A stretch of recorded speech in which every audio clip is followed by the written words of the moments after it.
Hey guys, welcome tonight. Before we begin, make yourself comfortable, lower the lights, and imagine that we are stepping quietly back into the summer of 1952. Our destination is Washington, D.C., on a warm Saturday night when almost everyone believed the capital was safe, orderly and completely under control. But before the night was over, several experienced men working inside airport radar rooms would begin watching unidentified objects move through restricted airspace. Some would call them strange lights. Newspapers would soon call them flying saucers, and the American government would be forced to explain how something unknown had apparently reached the skies above the nation's capital. Have you ever looked into a dark summer sky and seen a light that you could not immediately identify? Tell us in the comments what you thought it was. The date was July 19th, 1952. The heat of the day remained over Washington long after the sun had disappeared. Open windows offered little relief. Electric fans turned slowly in bedrooms and living rooms, pushing warm air from one side of the room to the other. On shaded porches, glasses of water gathered moisture. Radios played softly behind screen doors. Families who had spent the afternoon beneath the heavy summer sky were settling into the familiar routines of the weekend. Dinner plates had been washed. Children were being sent upstairs. Some adults remained awake with the evening newspaper while others listened to music or waited for the final radio news broadcast. From the ground, there was nothing unusual about the sky. It seemed like another quiet summer night in an American city. Washington looked especially peaceful after dark. The white dome of the Capitol rested against the night. The Washington Monument stood pale and still above the surrounding buildings. Street lamps formed quiet lines through government neighborhoods where most offices had emptied hours earlier. Automobiles occasionally passed beneath the trees, their headlights moving across sidewalks before vanishing around a corner. The White House, the Capitol, and the Pentagon were not merely buildings. To many Americans, they represented stability. They suggested that someone was always awake, always watching, and always prepared. Even when ordinary citizens went to bed, guards remained at their posts. Military officers worked behind closed doors, and telephone lines connected Washington with airfields and command centers across the country. Yet beneath this peaceful image was a nation living with a new kind of anxiety. Only 7 years had passed since the end of the Second World War. The Korean War was still being fought thousands of miles away. The Soviet Union had developed atomic weapons, and the possibility of another major conflict no longer seemed impossible. American families did not necessarily discuss these fears every evening, but the worries were present. They appeared in newspaper headlines, civil defense pamphlets, school drills and conversations spoken quietly after children had left the room. The sky had become part of national security. An unknown aircraft was not simply a curiosity. It could be a navigation error, a secret American machine, an enemy aircraft, or a new weapon arriving without warning. Imagine living at a time when every unfamiliar light might be interpreted as the beginning of an attack. Would you have felt safer in Washington, or more nervous because it was such an important target? There was also another mystery moving through the American imagination. People across the country had begun reporting flying saucers. The phrase had entered popular culture only a few years earlier, and it sounded almost playful. It appeared in newspapers, science fiction stories, comic books, and conversations between neighbors. But many reports came from people who were not trying to entertain anyone.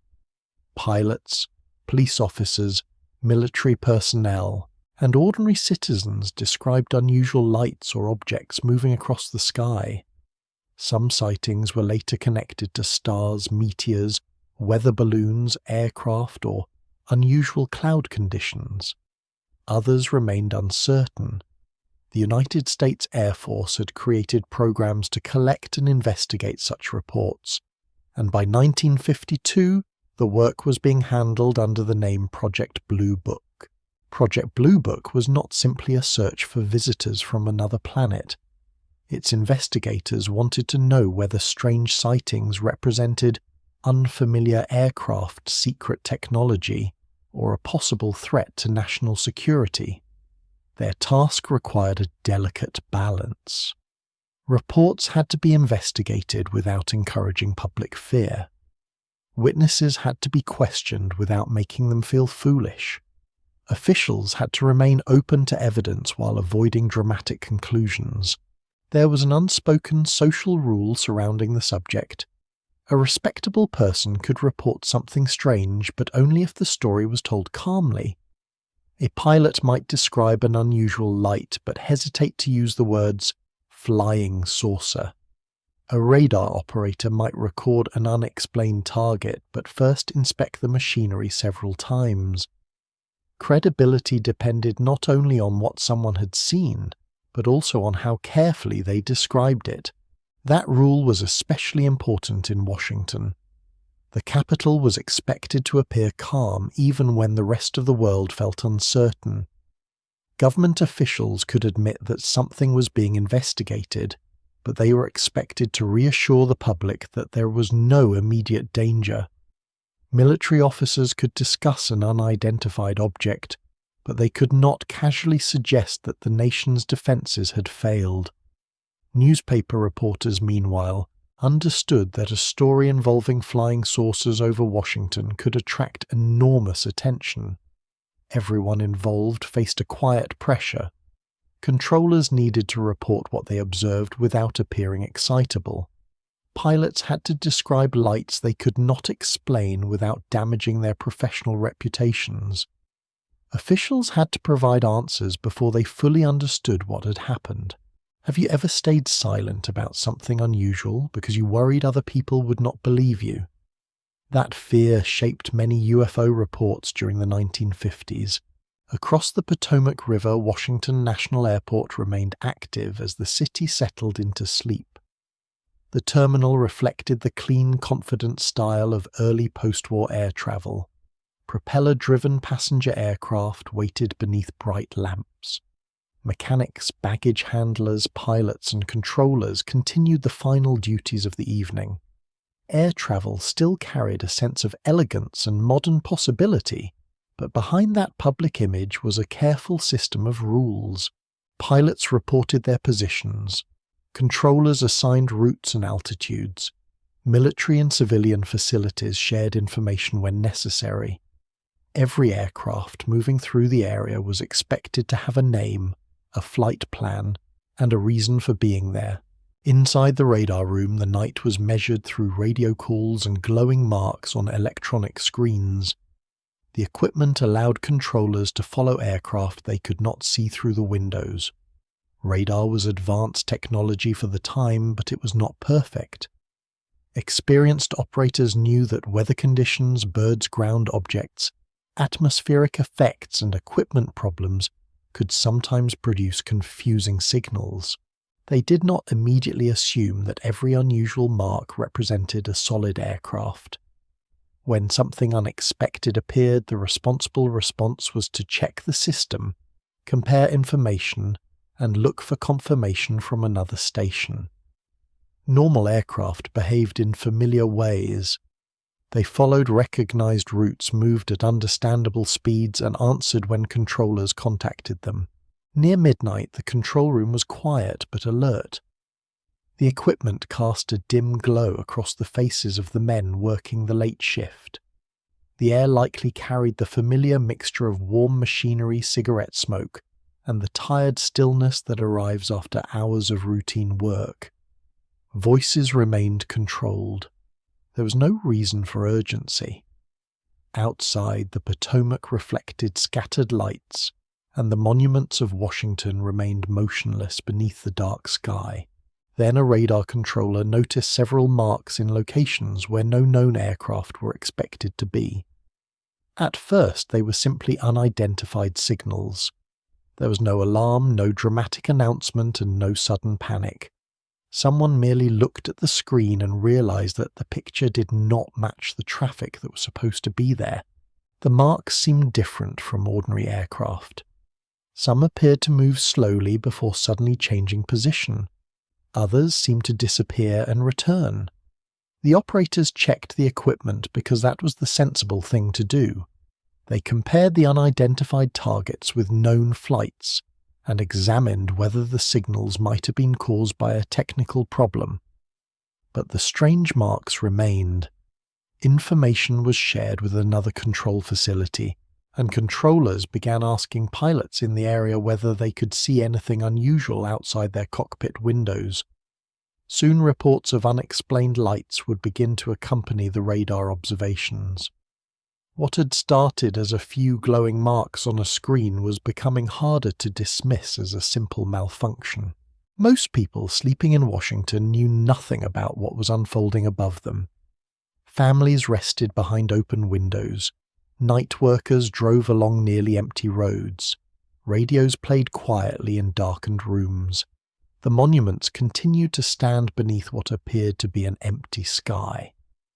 Yet inside the radar facilities, trained men were watching unidentified targets move through the airspace near the center of American government. They still did not know whether the cause was weather machinery, aircraft, or something stranger. For now there were only the screens, the telephone calls, and the uncomfortable realization that something was present where nothing was supposed to be. And as the warm night continued, the peaceful capital was about to discover how quickly an unexplained light could become a national mystery. By the summer of 1952, Washington had become more than the seat of American government. It was a carefully maintained symbol of confidence. The city's broad avenues, pale monuments, guarded buildings, and orderly offices suggested that national power could be made visible in stone. Visitors arriving by train or automobile saw a capital designed to appear permanent. Even at night, when the crowds thinned and government workers returned home, the city seemed protected by its own importance. Yet symbols can create pressure as well as reassurance. A place expected to represent strength is rarely allowed to admit uncertainty, and on that warm July weekend, uncertainty had begun moving silently across the radar screens. For many Americans, Washington was the place where answers were supposed to come from. When war broke out, officials in Washington explained it. When prices rose, committees discussed it. When foreign governments issued threats, military leaders stood before maps and described the response. The capital did not need to know everything immediately, but it was expected to sound as though knowledge would soon arrive. This created one of the quiet rules of public life in the early Cold War. Leaders could investigate a mystery, but they could not appear frightened by it. A question might remain unanswered for a time, yet the public statement had to remain calm. Have you ever noticed how reassuring voices can sometimes make a mystery feel even more unsettling? The physical geography of the capital made the reports especially sensitive. Washington National Airport sat close to the government district, separated from the city by the Potomac River. Aircraft approaching or departing could pass within sight of monuments, government offices, and military buildings. Andrews Air Force Base lay nearby in Maryland. The Pentagon stood just across the river from the city. This was not remote airspace above empty farmland. It was a closely watched region where civilian aviation, military activity, and national security existed side by side. Any unidentified target appearing there could not be ignored, even if the most likely explanation was harmless. The people responsible for watching that airspace worked within systems built on identification. Every scheduled aircraft had a route. Every commercial pilot had procedures to follow. Every military flight had a chain of command. Radar operators were trained to compare the glowing marks on their screens with known traffic and expected movement. The comfort of the system came from knowing that each target belonged somewhere. A passenger plane might be delayed. A pilot might request a different altitude. Weather might change a route. but the aircraft itself had a name, a crew, and a destination. An unknown mark disturbed that order because it represented something without an explanation. Washington also carried memories that were still recent. The attack on Pearl Harbor had occurred only a little more than a decade earlier. Many adults living in 1952 remembered the shock of learning that an attack could arrive suddenly and from the air. The Second World War had taught Americans to watch the sky, listen for sirens, and accept that distant events could reach their own neighborhoods. After the war, the danger did not disappear. It changed shape. Jet aircraft were becoming faster. Long-range bombers could cross great distances. Atomic weapons had made the consequences of surprise almost impossible to imagine. The peaceful summer night therefore existed beside an unspoken question: what if the next threat arrived before anyone understood what it was? Civil defense messages encouraged ordinary citizens to remain alert while also remaining calm. Those two instructions did not always fit comfortably together. People were told to recognize danger reports, suspicious activity, and prepare for emergencies. At the same time, they were discouraged from spreading rumors or creating unnecessary panic. This same tension surrounded reports of strange objects in the sky. A person who ignored an unusual aircraft might appear careless. A person who reported every light might appear foolish. The safest position was somewhere in the middle notice: everything speak cautiously and never sound afraid. How do you think you would have reacted if you had seen a strange light above Washington in 1952? Would you have called the authorities or watched quietly from your window? Professional reputation mattered deeply. Airline pilots were trusted with passengers' lives. Radar operators were trusted to distinguish real aircraft from false returns. Military officers were expected to understand threats and respond without hesitation. Admitting that something could not be identified carried a risk. It did not necessarily mean failure, but it opened the door to questions. Had the observer made a mistake?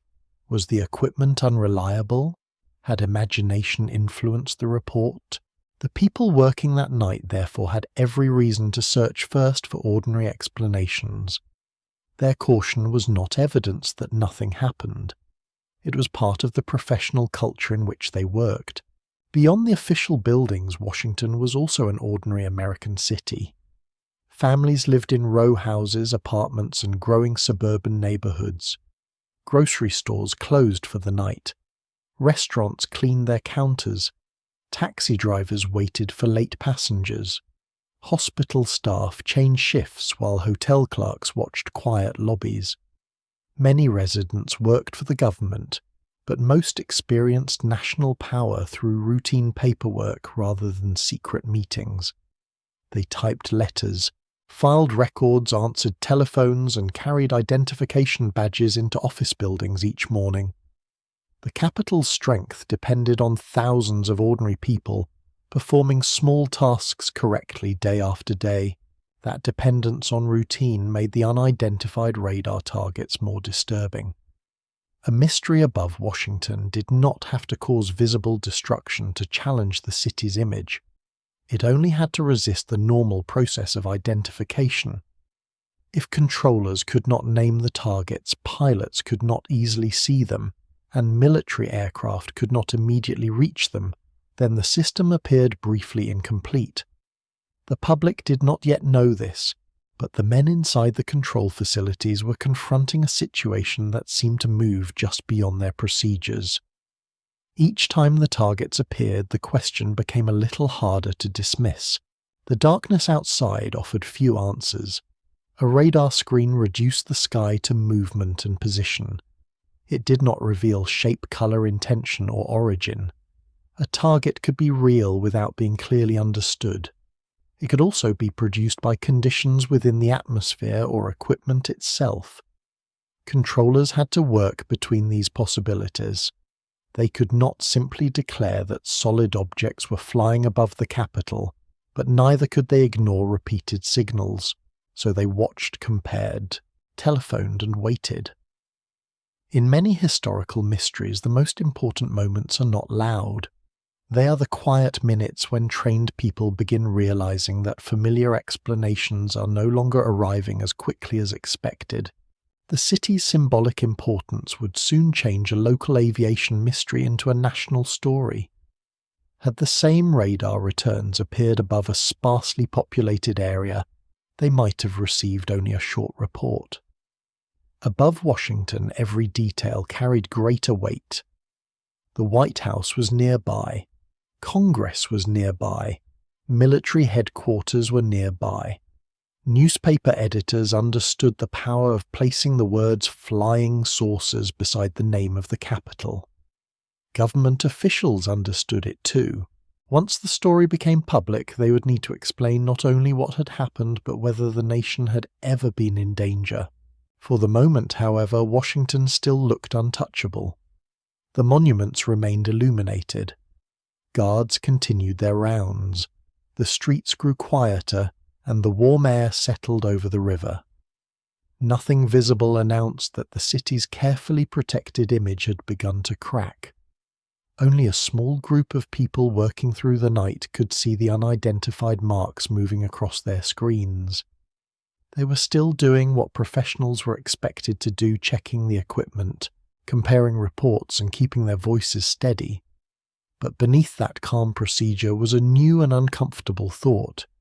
If Washington could not immediately identify what was moving through its own sky, perhaps the capital was not as unreachable as everyone had been taught to believe. The radar room at Washington National Airport was not designed for mystery. It was designed for order. Every glowing mark on the screen was supposed to represent something that could be named, tracked, and guided safely through the crowded airspace around the capital. Controllers worked through the night under dim lights, listening to radio voices, checking flight information, and watching the slow movement of aircraft across their screens. Most nights followed a familiar rhythm. A plane appeared. Its position was confirmed. Instructions were given. Then the target continued along its expected path. But shortly before midnight on July 19, 1952, that familiar rhythm began to change. The room itself would have felt very different from a modern air traffic control center. Radar displays were smaller, less precise, and more dependent on the judgment of the person watching them. The screens glowed in the dark while equipment produced a steady background hum. Papers, telephones, ashtrays, and handwritten notes rested near the workstations. Cigarette smoke was common in offices of the period, especially during long night shifts. Controllers sat close to the displays because the faint marks demanded careful attention. A single unusual return might be ignored as interference. Several unusual returns appearing together in unexpected locations required a closer look. One of the men on duty noticed a group of unidentified targets near the capital. They did not appear to match the known commercial traffic moving through the area. At first, the responsible assumption was that something ordinary had caused them. Radar could be affected by weather, atmospheric conditions, reflections, or problems inside the equipment. Experienced controllers understood these possibilities. They did not immediately imagine secret aircraft or visitors from another world. Instead, they followed the quiet rules of their profession. Check the screen, check the equipment, compare the targets with scheduled flights, ask another operator to look. Only after those steps could the mystery be taken seriously. The targets continued to appear. Some seemed to remain nearly still before moving again. Others appeared to change direction or position in ways that did not resemble the steady path of an ordinary passenger aircraft. On a radar screen, movement could look more dramatic than it truly was, especially when the distance and speed were uncertain. Still, the operators were familiar with normal traffic. They spent night after night watching aircraft approach and depart. They knew the usual routes and the expected patterns. Something about these marks felt wrong. Have you ever stared at something familiar and suddenly noticed one small detail that did not belong? That was the uncomfortable feeling beginning to spread through the room. A controller looked through the airport windows toward the dark sky, but the human eye could see only a small portion of the airspace represented on the screen. Washington's light summer haze and distance made visual confirmation difficult. The radar seemed to suggest that objects were nearby, yet the darkness outside appeared calm. This difference between what the instruments showed and what the eyes could see made the situation harder to understand. If the screen was correct, something was moving through the air. If the sky looked empty, perhaps the equipment was being deceived. The men had to consider both possibilities without choosing too quickly. Telephone calls began connecting the airport with other facilities. Controllers wanted to know whether anyone else could see the same targets.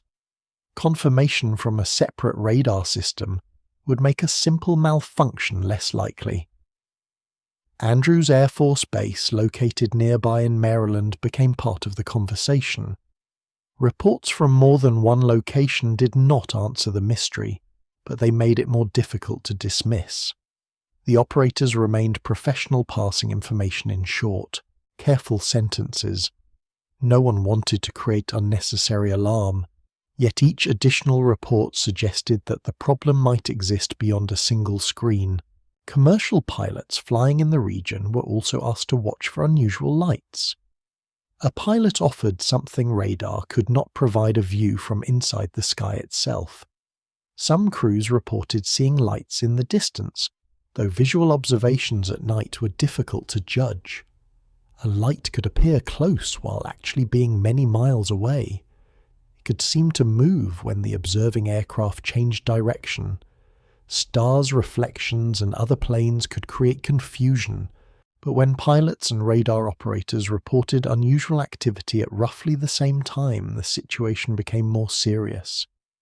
The marks on the screens were no longer completely isolated from the world outside.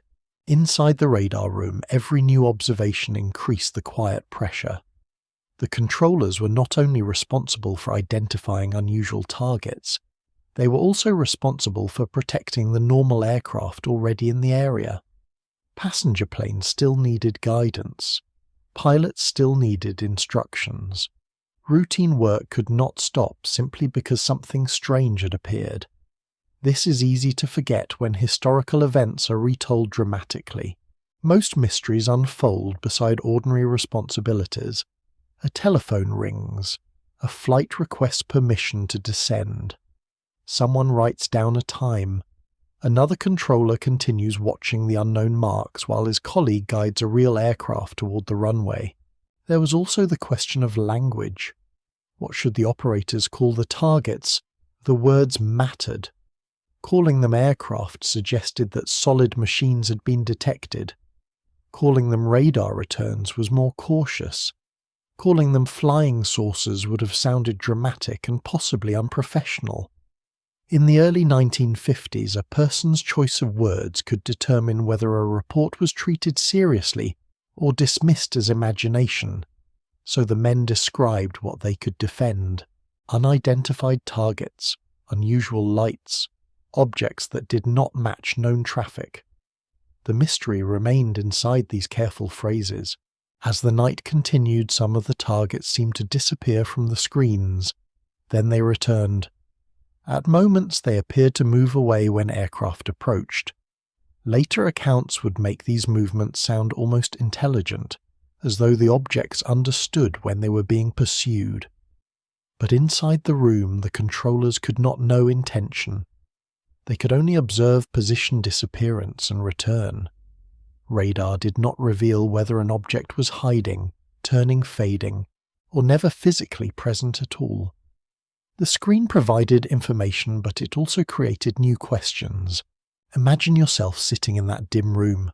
The city outside is sleeping. The Capitol, the White House, and the Pentagon are only a short distance away. Your equipment shows unidentified targets near one of the most protected areas in the country. You check the machinery and find no obvious failure. Other people begin reporting unusual activity. Would you feel excited, frightened, or simply determined to solve the problem? Tell us in the comments what you think your first explanation would have been. Whether secret aircraft equipment error or something stranger. By the early hours of the morning, the radar room had become the center of a story that most Americans would not hear until later. The men inside had not discovered where the targets came from. They had not found wreckage, photographed a machine, or spoken with anyone controlling it. What they had was more uncertain. Repeated signals, scattered visual reports, telephone conversations, and the shared impression that something unusual had entered Washington's airspace. The controllers continued watching because that was their duty. And somewhere beyond the glowing screens, the warm darkness over the Capitol seemed to be waiting for someone to give it a name. The first unidentified blips did not arrive with any warning.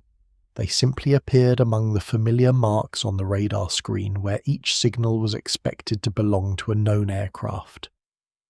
The controllers at Washington National Airport were accustomed to seeing passenger planes approaching the city, departing across the Potomac, or following established routes through the surrounding airspace. Those aircraft moved with a steady purpose. Their pilots answered radio calls. Their positions made sense. But the new targets seemed to behave differently, and the longer the operators watched them, the less ordinary they appeared. At first, there was every reason to remain cautious. A radar return was not the same thing as a clear photograph or a solid object resting on the runway. It was a signal created when transmitted energy returned to the equipment. Weather, atmospheric conditions, ground reflections, or mechanical problems could sometimes produce confusing images. Controllers knew this better than anyone. They had learned not to turn every strange mark into a crisis. One unusual blip might be ignored. A cluster of unusual blips appearing where no aircraft had been reported required attention. The targets seemed to appear near important areas of the Capitol. Some reports placed them within the broader airspace around government buildings and nearby military facilities. On the screen, the distance between an unidentified target and a famous landmark could look uncomfortably small. Yet radar could not show whether an object was directly above a building several miles beyond it, or being misrepresented by unusual conditions. The operators therefore avoided dramatic conclusions. They could see that something unexpected was being displayed, but they could not yet say exactly where it was or what it represented. What disturbed them most was the movement. Ordinary aircraft usually followed smooth, understandable paths. Even when a pilot changed direction, the turn developed gradually. The unidentified targets appeared less consistent. Some seemed to remain almost motionless before beginning to move. Others shifted position or disappeared from the screen only to return later. These movements did not immediately fit the familiar patterns of commercial planes. The controllers watched closely, trying to decide whether the unusual behavior belonged to the targets or to the radar itself. Nighttime radar work required patience and imagination, but not the kind of imagination found in science fiction. An operator had to build a mental picture from limited information. A small mark represented altitude, distance, speed, and direction, only when combined with other observations. Without identification from a pilot, much remained uncertain. The screen did not reveal the shape of the object. It did not show windows, wings, engines, or color.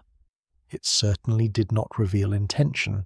It showed only that something or some condition had returned a signal. The men compared the unknown targets with scheduled traffic. They checked whether military flights might be operating nearby. They considered whether aircraft had entered the region without being properly identified. Every ordinary explanation deserved to be tested first. This was not only good procedure, it also protected the professional reputations of everyone involved. A controller who immediately announced that flying saucers were surrounding Washington might never be taken seriously again. A controller who quietly documented an unusual radar return could defend his actions later. That social pressure shaped the entire night. In 1952, flying saucers were already popular enough to attract headlines, but they were also associated with jokes, exaggeration, and public excitement. A trained observer had to be especially careful. The more extraordinary the event appeared, the calmer the description needed to be. The operators did not need to prove that visitors from another world were present. They only needed to report that unidentified targets were behaving in ways they could not immediately explain. Some of the blips appeared to move faster when attention turned toward them. Later retellings would describe impossible speeds and sudden bursts across the radar screen. Such claims should be treated carefully because estimating speed from brief or uncertain radar returns was not always simple. What mattered inside the control room was the impression that the targets were not behaving like the aircraft the men watched every night. They appeared, moved, vanished, and returned without offering the predictable pattern that would have made them easier to understand. Telephone conversations continued with other facilities, and the operators searched for independent confirmation. A second radar observation would not prove that a solid craft was present, because the same atmospheric conditions might affect more than one station. Still, agreement between separate observers made the situation harder to dismiss as a single defective machine. The mystery was slowly expanding beyond one screen and one room.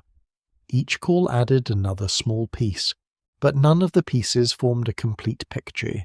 Pilots in the region were asked to look outside for unusual lights. This created another difficulty. A radar target might appear at a certain position, but a pilot flying through darkness had only a wide sky filled with stars, distant aircraft reflections, and city lights. Visual distance was difficult to judge. A bright point could seem nearby when it was far away. A stationary light could appear to move as the aircraft changed direction. Yet some pilots did report lights that seemed unusual. The radar blips now had possible companions in the visible sky. What would you have trusted more that night, the radar screen or the human eye? The instrument could detect something hidden in darkness, but it could also be confused by the atmosphere. A pilot could see a light directly, but distance and motion could be deceptive. Tell us in the comments which kind of evidence you find more convincing.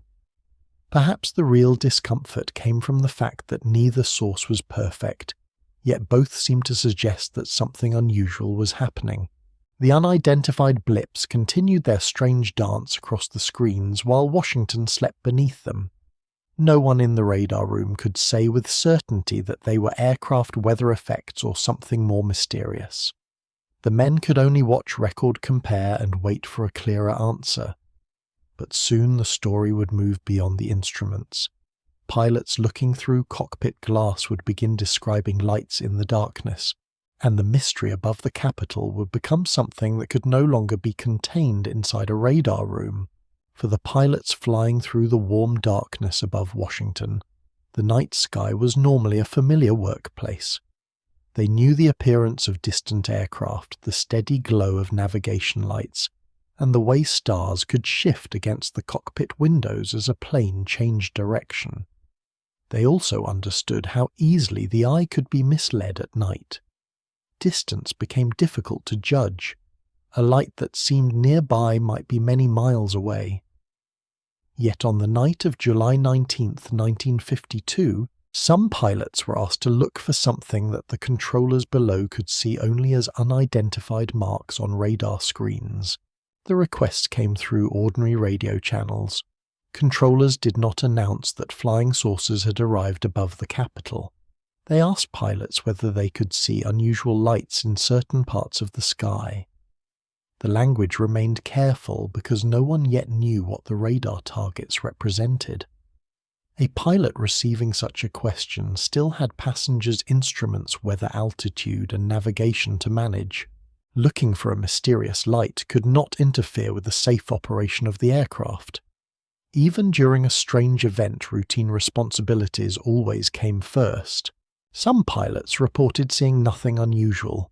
This mattered because the absence of a visual sighting could support the idea that the radar returns were caused by weather or another technical effect. But darkness was vast and a pilot could easily be looking in the wrong direction. An object visible from one angle might be hidden from another. City lights below created a glowing horizon, while reflections sometimes appeared on cockpit glass. The pilots had to separate a truly distant light from something produced by their own aircraft or surroundings. Other observers did report unusual lights. Contemporary accounts described bright points that appeared orange, white, or yellowish, though the exact descriptions varied. Some lights seemed to remain in one position before moving away. Others appeared briefly and then faded. These reports did not reveal solid shapes, wings, windows, or engines. They were lights without clear identities seen against a dark sky where size and distance were almost impossible to measure. Still, the fact that trained pilots noticed them gave the radar mystery a more human dimension. Imagine sitting in a cockpit in 1952. The instrument panel glows softly in front of you. Propellers turn beyond the windows and the city of Washington lies beneath a warm haze of scattered lights. A controller asks you to watch a particular section of the sky. Then you notice a bright point that does not seem to behave like another airplane. Would you report it immediately, or would you watch for a while first? Tell us in the comments what you think you would have done. For a professional pilot, reporting something unexplained could be uncomfortable.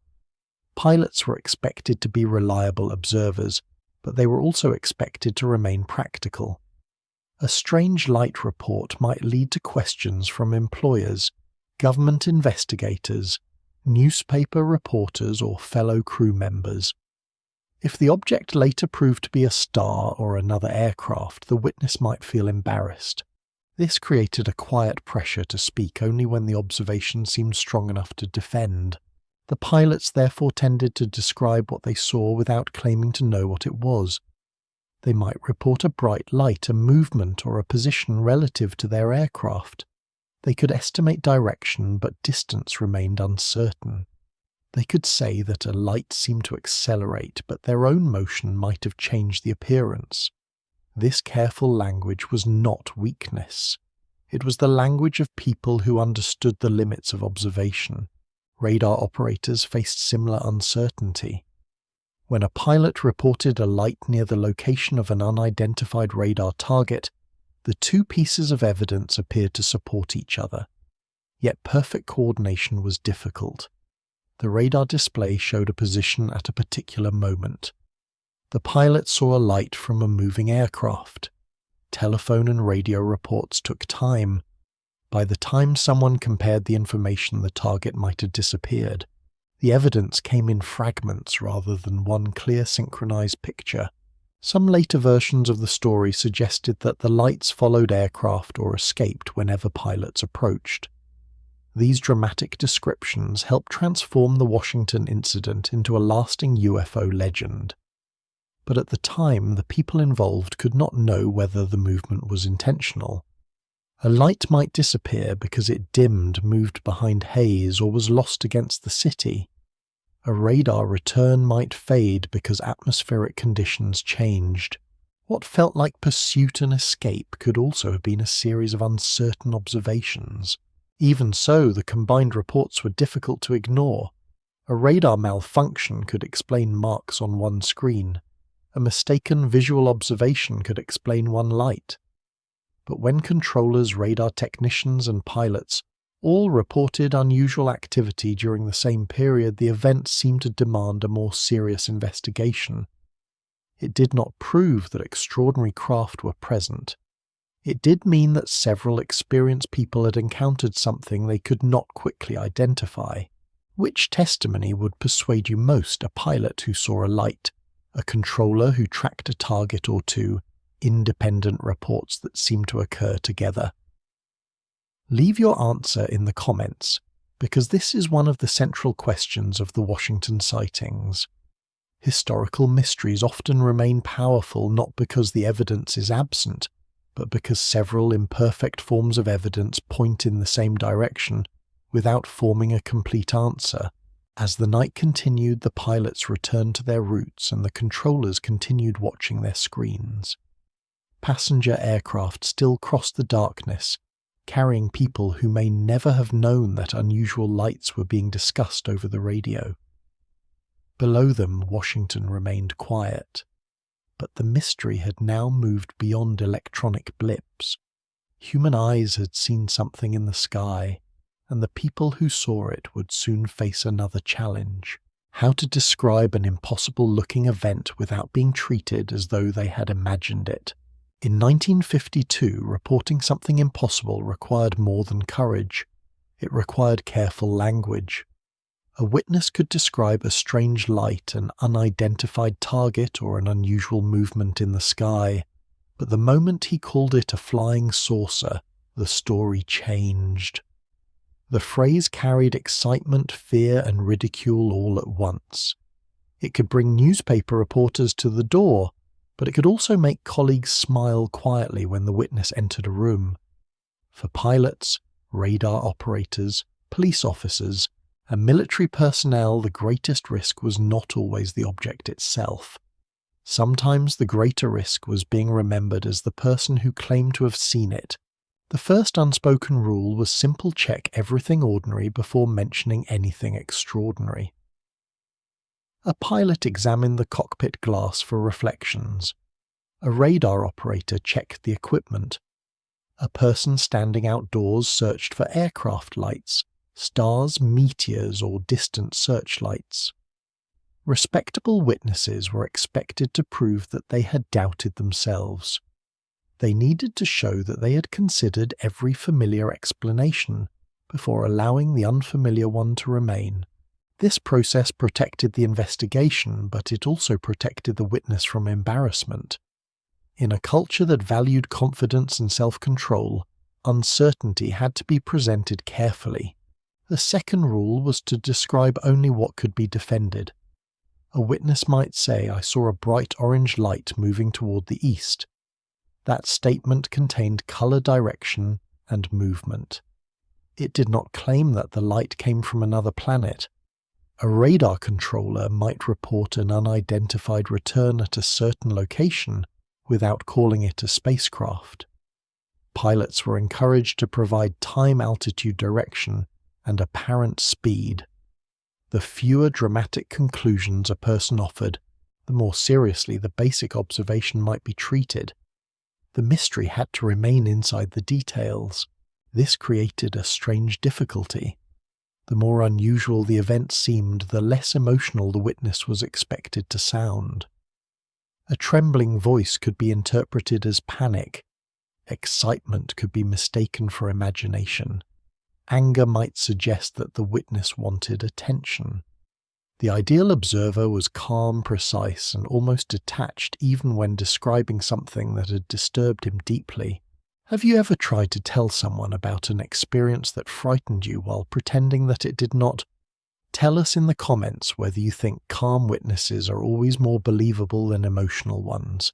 For airline pilots, reputation was especially important. Their passengers trusted them to recognize hazards and make reliable decisions. Airlines wanted the public to believe that their crews were steady, experienced, and difficult to surprise. A pilot who reported an unexplained light might be praised for his attention, but he could also become the subject of jokes. Other pilots might ask whether he'd been tired. An employer might wonder whether newspaper publicity would be helpful or embarrassing. Even without an official punishment, the fear of appearing foolish could be enough to keep a person silent. Military personnel faced another kind of pressure. Their reports might concern national security, but they were also shaped by rank and procedure. A young officer could not casually announce that unknown machines had entered protected airspace. Information moved through chains of command. Reports were written, reviewed, summarized, and sometimes reworded. Each step could make the description more cautious. A vivid experience might become a few restrained sentences in a file. By the time the public heard about it, the uncertainty could sound much smaller than it had felt to the people present. Radar operators occupied an uncomfortable position between machinery and human judgment. The public often imagined radar as a perfect electronic eye, but the operators knew its limitations. A strange return could be important, or it could be produced by the atmosphere. If an operator reported every uncertain mark, supervisors might question his experience. If he ignored a real aircraft, the consequences could be serious. He had to decide when a target was unusual enough to mention. That decision was guided by training, but also by professional instinct and the quiet fear of making the wrong call. There was also a social rule against becoming too interested. A person could report one sighting and remain respectable, but if he continued discussing flying saucers, collected newspaper stories, or publicly challenged official explanations, others might begin to view him differently. Curiosity could be mistaken for obsession. In many workplaces and neighborhoods, people preferred mysteries that ended quickly. An unexplained light was acceptable for one evening. A long argument about visitors from space could make dinner guests uncomfortable. The witness learned when to speak and when to let the subject fade. Family sometimes helped enforce this silence. A wife might worry that her husband's story would attract reporters. A parent might tell a child not to repeat what had been seen. Neighbors might gather on a porch and discuss strange lights in low voices, then laugh when someone suggested contacting the authorities. The laughter did not always mean disbelief. Sometimes it was a way to reduce fear. Turning a frightening possibility into a joke allowed ordinary life to continue. The dishes still needed washing. Work began in the morning. Children still had to be put to bed. Newspaper reporters understood these tensions and sometimes used them. A cautious statement could become a dramatic headline.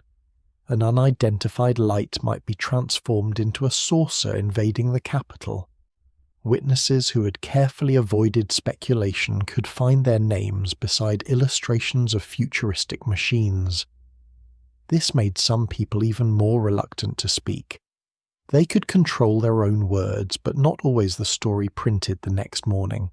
Would you have trusted a reporter with your experience, or would you have kept it private? Leave your answer in the comments. Government spokesmen followed their own unspoken rules. They needed to acknowledge that reports had been received while avoiding the appearance that Washington's defenses had been defeated. They could say that an investigation was underway. They could mention weather radar conditions or ordinary aircraft. They could emphasize that no hostile action had occurred. What they could not easily say was, "We do not know, and we are deeply concerned." Public confidence depended on the belief that uncertainty was temporary and manageable. These rules shaped the Washington sightings before most Americans ever heard about them. Pilots chose cautious words. Controllers checked their screens again. Military officers waited for confirmation. Reporters searched for stronger language while officials prepared gentler explanations. Somewhere between all these voices, the original experience became harder to recover. Yet the careful reports continued moving through telephone lines and command channels because the unidentified targets had not disappeared from memory. And soon the calls between Washington National Airport and Andrews Air Force Base would carry the mystery into another guarded room. Across the Potomac and beyond the sleeping neighborhoods of Maryland, Andrews Air Force Base remained awake beneath the same warm July sky. The base was part of the military network surrounding Washington, a place of guarded gates, lighted runways, radio rooms, and men working through the night. Most of the activity was routine. Aircraft arrived and departed. Messages passed between offices. Technicians watched instruments while others waited for instructions that might never come. Then the telephone calls from Washington National Airport began carrying an unusual question.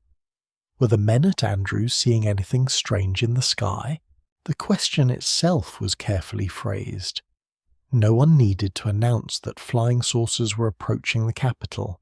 The civilian controllers wanted independent confirmation of unidentified radar targets. If another facility detected similar returns, the possibility of a simple fault in one machine would become less convincing. If Andrews saw nothing, the mystery might still be explained as a local radar problem. The men at the base therefore began looking more carefully at their own equipment and at the darkness beyond the windows. At first the information was not perfectly clear. Accounts of the night would later differ about exactly what appeared on each radar screen and when it appeared. This uncertainty is important. Historical mysteries often become cleaner as they are retold, but the original experience was rarely so organized. One person remembered a target, another remembered a light. A telephone call might have been recorded only briefly. What reached the public later was a collection of overlapping observations rather than one complete and perfectly synchronized event. Even so, Andrews could not simply ignore the request. The base stood near the nation's capital during a period of intense concern about surprise attack. An unidentified aircraft moving through the region could represent a navigational mistake, a civilian plane in difficulty, a secret military operation, or something more serious. The first responsibility was not to solve the mystery of extraterrestrial life. It was to determine whether the airspace was safe. The men watching that night were trained to think about security before spectacle. Some personnel looked toward the sky for visual confirmation. The summer darkness above the base was not empty. Stars appeared through the haze. Aircraft lights moved along known routes. Distant lights from the city and surrounding communities glowed near the horizon. A person searching for something unusual had to separate it from all these familiar sources. This could be surprisingly difficult. Once someone tells you that a strange light may be present, every bright point begins to demand attention. Have you ever stared at the night sky after someone claimed to see something, and suddenly found that every star looked suspicious? Reports of unusual lights began to circulate. Some observers described bright objects or orange-coloured glows that did not immediately resemble ordinary aircraft. The descriptions were cautious because distance and size could not be measured easily. A light could seem motionless because it was moving directly toward the observer. It could appear to accelerate when clouds or haze briefly covered it. It could disappear because the angle changed. Yet to the people watching, the light seemed strange enough to mention. The radar information added another layer of uncertainty. A visible light without a radar return might be a star, meteor, distant aircraft, or reflection. A radar return without a visible object might be an atmospheric effect. But when reports from the screen and the sky appeared to overlap even imperfectly, the mystery became harder to dismiss. The controllers at Washington National Airport wanted to know whether Andrews was watching the same thing. The men at Andrews wanted to know whether the civilian radar operators had clearer information. Each facility looked toward the other for confirmation. Telephone lines became the bridge between separate rooms filled with tired people and glowing instruments. A controller described the location of a target. Someone at the other end checked a screen or looked outside. Minutes passed. The target moved or disappeared. Another report came in from a pilot. Each message added information, but it also arrived slightly late. By the time everyone focused on the same part of the sky, the light might already be gone. The event behaved like a puzzle whose pieces kept changing position. There was pressure to remain calm. Military personnel were expected to follow procedure, not become carried away by rumors. If the reports were caused by unusual weather, the explanation would eventually be found. If aircraft had entered restricted airspace, they would need to be identified. If nothing solid could be confirmed, the incident might remain only a collection of uncertain observations. In every case, discipline mattered. Voices on the telephone stayed controlled even as the questions became more uncomfortable. The base also represented a boundary between public curiosity and military concern. A civilian could stand in a backyard and wonder whether a light came from another world. A military controller had to ask whether it represented a threat. The difference shaped the way the same object was described. To the public, it might be a flying saucer. To the people at Andrews, it was first an unidentified target that required checking. The words sounded less exciting, but the responsibility behind them was much heavier. What would have worried you more in that moment, the possibility that the objects were unknown aircraft, or the possibility that the radar systems were being confused by something no one understood? Leave your answer in the comments. Both possibilities carried their own kind of danger. One suggested that something had entered protected airspace. The other suggested that the instruments guarding the Capitol might not always show the sky as clearly as everyone hoped. As Andrews continued watching the mystery spread across the quiet network surrounding Washington, it was no longer limited to one radar room or one group of controllers. Civilian operators, military personnel and pilots were now exchanging reports about targets that appeared, vanished and returned. The Capitol still looked peaceful from the ground, but behind the darkness, telephones were ringing more often, and soon those scattered calls would begin forming a chain of information that reached far beyond the men who had first noticed the lights. The mystery above Washington did not move through the city as a single dramatic announcement. It travelled by telephone. A controller at Washington National Airport lifted a receiver and described an unidentified target. Someone at Andrews Air Force Base listened, checked another screen and asked for a position. A pilot heard a request over the radio and looked beyond the cockpit glass. Another operator wrote down a time, a direction, or a brief description of a light. The story grew through these small exchanges, one careful sentence at a time.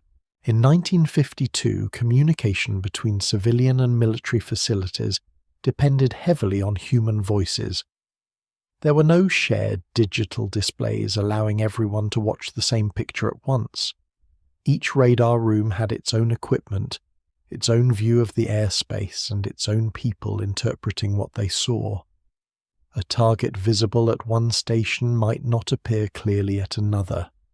By the time its location was described over the telephone, it might have moved or vanished. The men were trying to build one complete image from several incomplete ones. The language had to remain precise.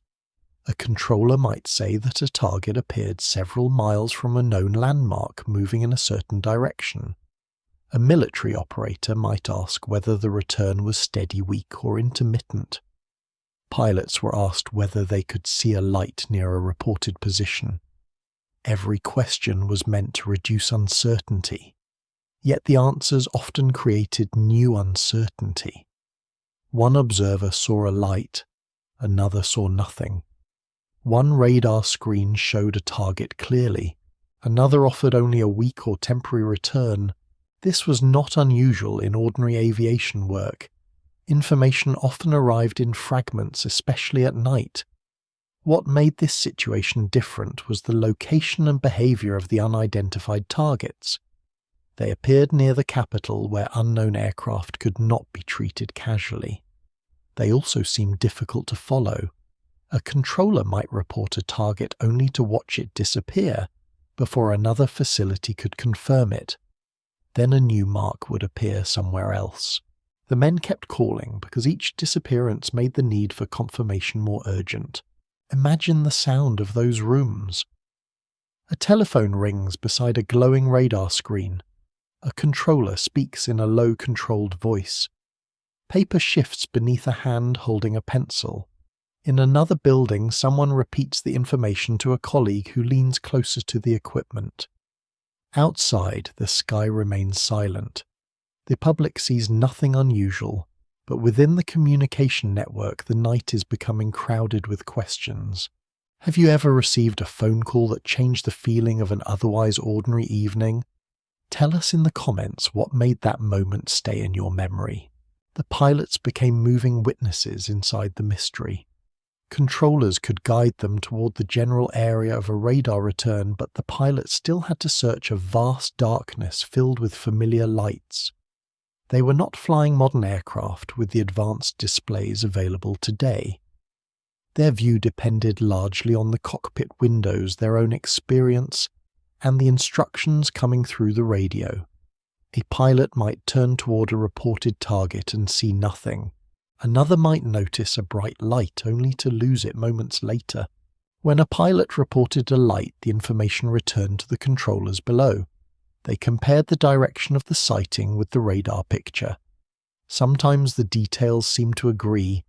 At other times the connection was uncertain. This imperfect coordination later allowed very different interpretations of the event. Supporters of the UFO mystery saw independent confirmation between pilots and radar operators. Skeptics pointed to timing differences, uncertain distances, and the difficulty of matching a visual light with a specific radar return. Both arguments began with the same telephone calls. The men involved were also working against delay. Even a short conversation took valuable time. One person described a target. Another repeated the information. Someone else checked a map or screen. By then the object might no longer be where it had first appeared. The targets seemed especially difficult to locate whenever attention focused on them. This gave the night an almost deliberate quality, as though the mystery remained one step ahead of the people trying to understand it. But the operators could not assume intention. They had to record only what the instruments and witnesses showed. The military chain of communication added another layer. Information from civilian controllers could not always produce an immediate military response. Reports had to reach the right office and the right officer. Someone had to decide whether the unidentified targets justified sending aircraft into the area. Fighter jets were valuable machines, and launching them at night was not a small decision. There were safety concerns, fuel considerations, and the possibility that the targets would disappear before the aircraft arrived. Procedure slowed the response, but procedure also prevented confusion. For the people inside the radar rooms, that delay may have felt frustrating. They could see unusual marks while those responsible for intercepting them were still receiving information. A target appeared, and the controllers reported it. Minutes passed. The target faded. Then another appeared. Each new telephone call carried the same quiet urgency.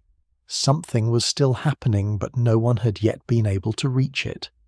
The mystery existed not only in the sky, but also in the gaps between detection, communication, and response.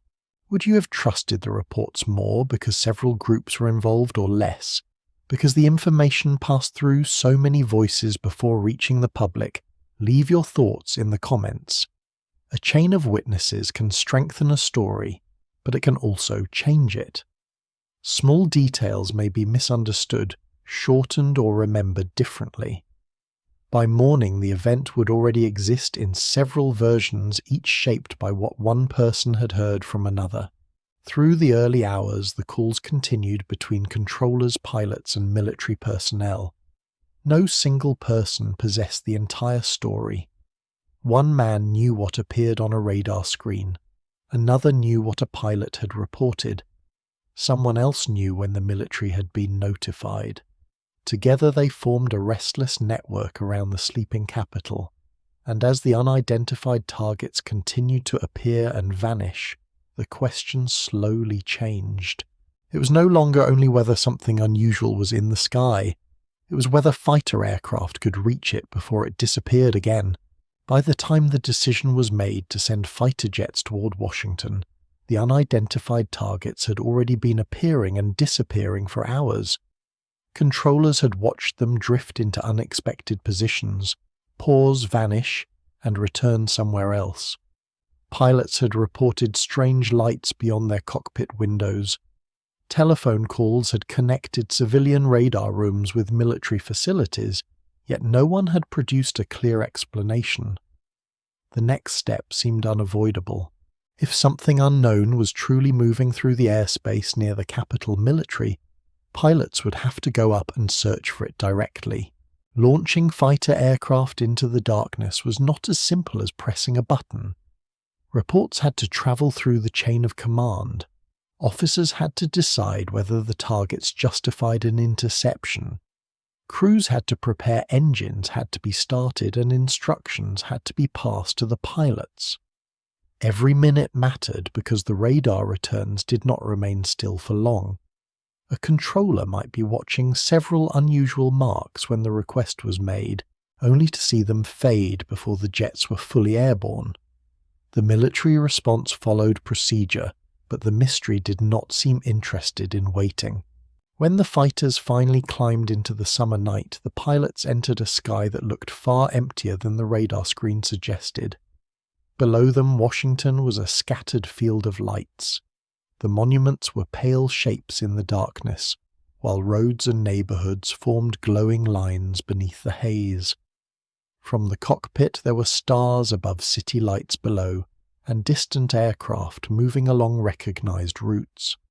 Somewhere within that enormous space, the pilots were expected to locate targets that had no known shape, altitude, or identity.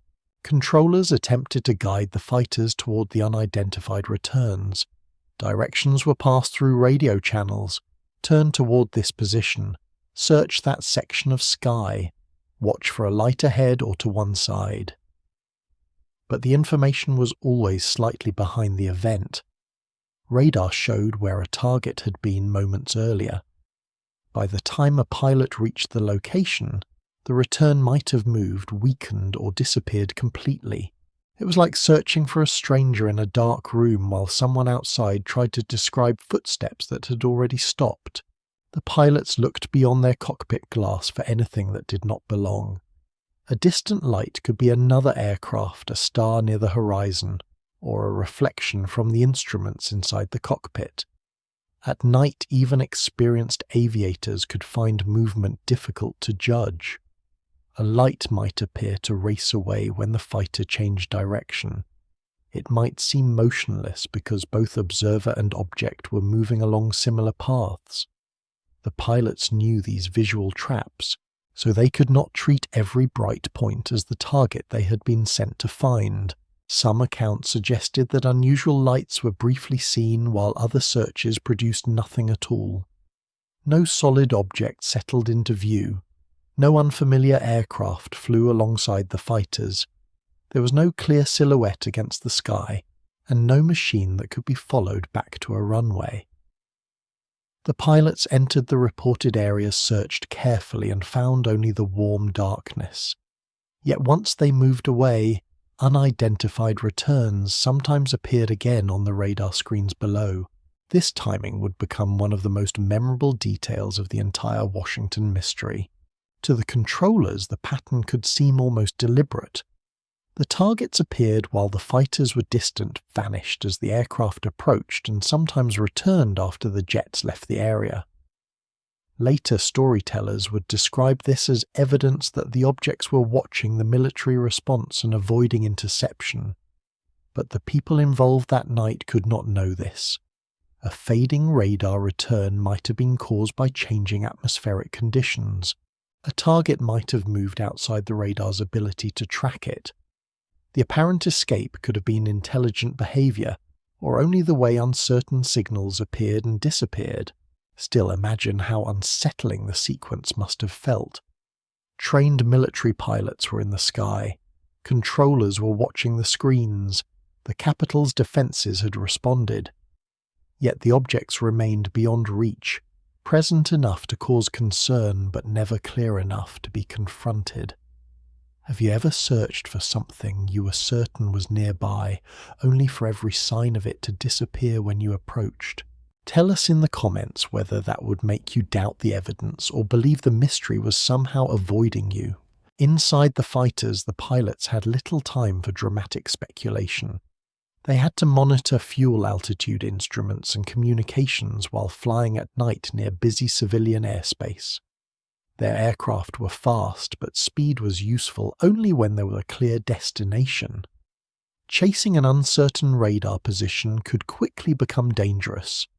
Controllers therefore had to guide them carefully, balancing the desire to investigate with the need to protect everyone already in the air.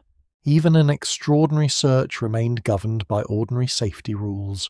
For the people on the ground, the sound of military aircraft may have added a new seriousness to the night. A strange light could be discussed as a curiosity. Fighter jets suggested that officials considered the reports important enough to investigate. Most Washington residents were still unaware of the details, but those who noticed aircraft overhead may have wondered why they were flying so late. Behind closed windows, people continued sleeping while a search unfolded above one of the most protected cities in the country. The failure to find a visible object did not end the mystery. Skeptics could argue that the empty search supported a weather or radar explanation. Others could point out that the targets had already shown an ability to disappear before the fighters reached them. This same event could therefore support two very different stories. Either the pilots found nothing because there had never been a solid object, or they found nothing because whatever was present had moved away. Which explanation feels more convincing to you? Leave your answer in the comments, because both interpretations would follow the Washington sightings for decades. As the fighters continued searching through the darkness, the radar operators remained at their screens waiting for the next return. The city below still appeared calm. No alarms sounded through the streets, and no object descended over the monuments. Yet the night had changed. The military had entered the search, and even its fastest aircraft had failed to bring the mystery into clear view. Then, as the jets moved through another empty section of sky, the unidentified targets began to appear once more.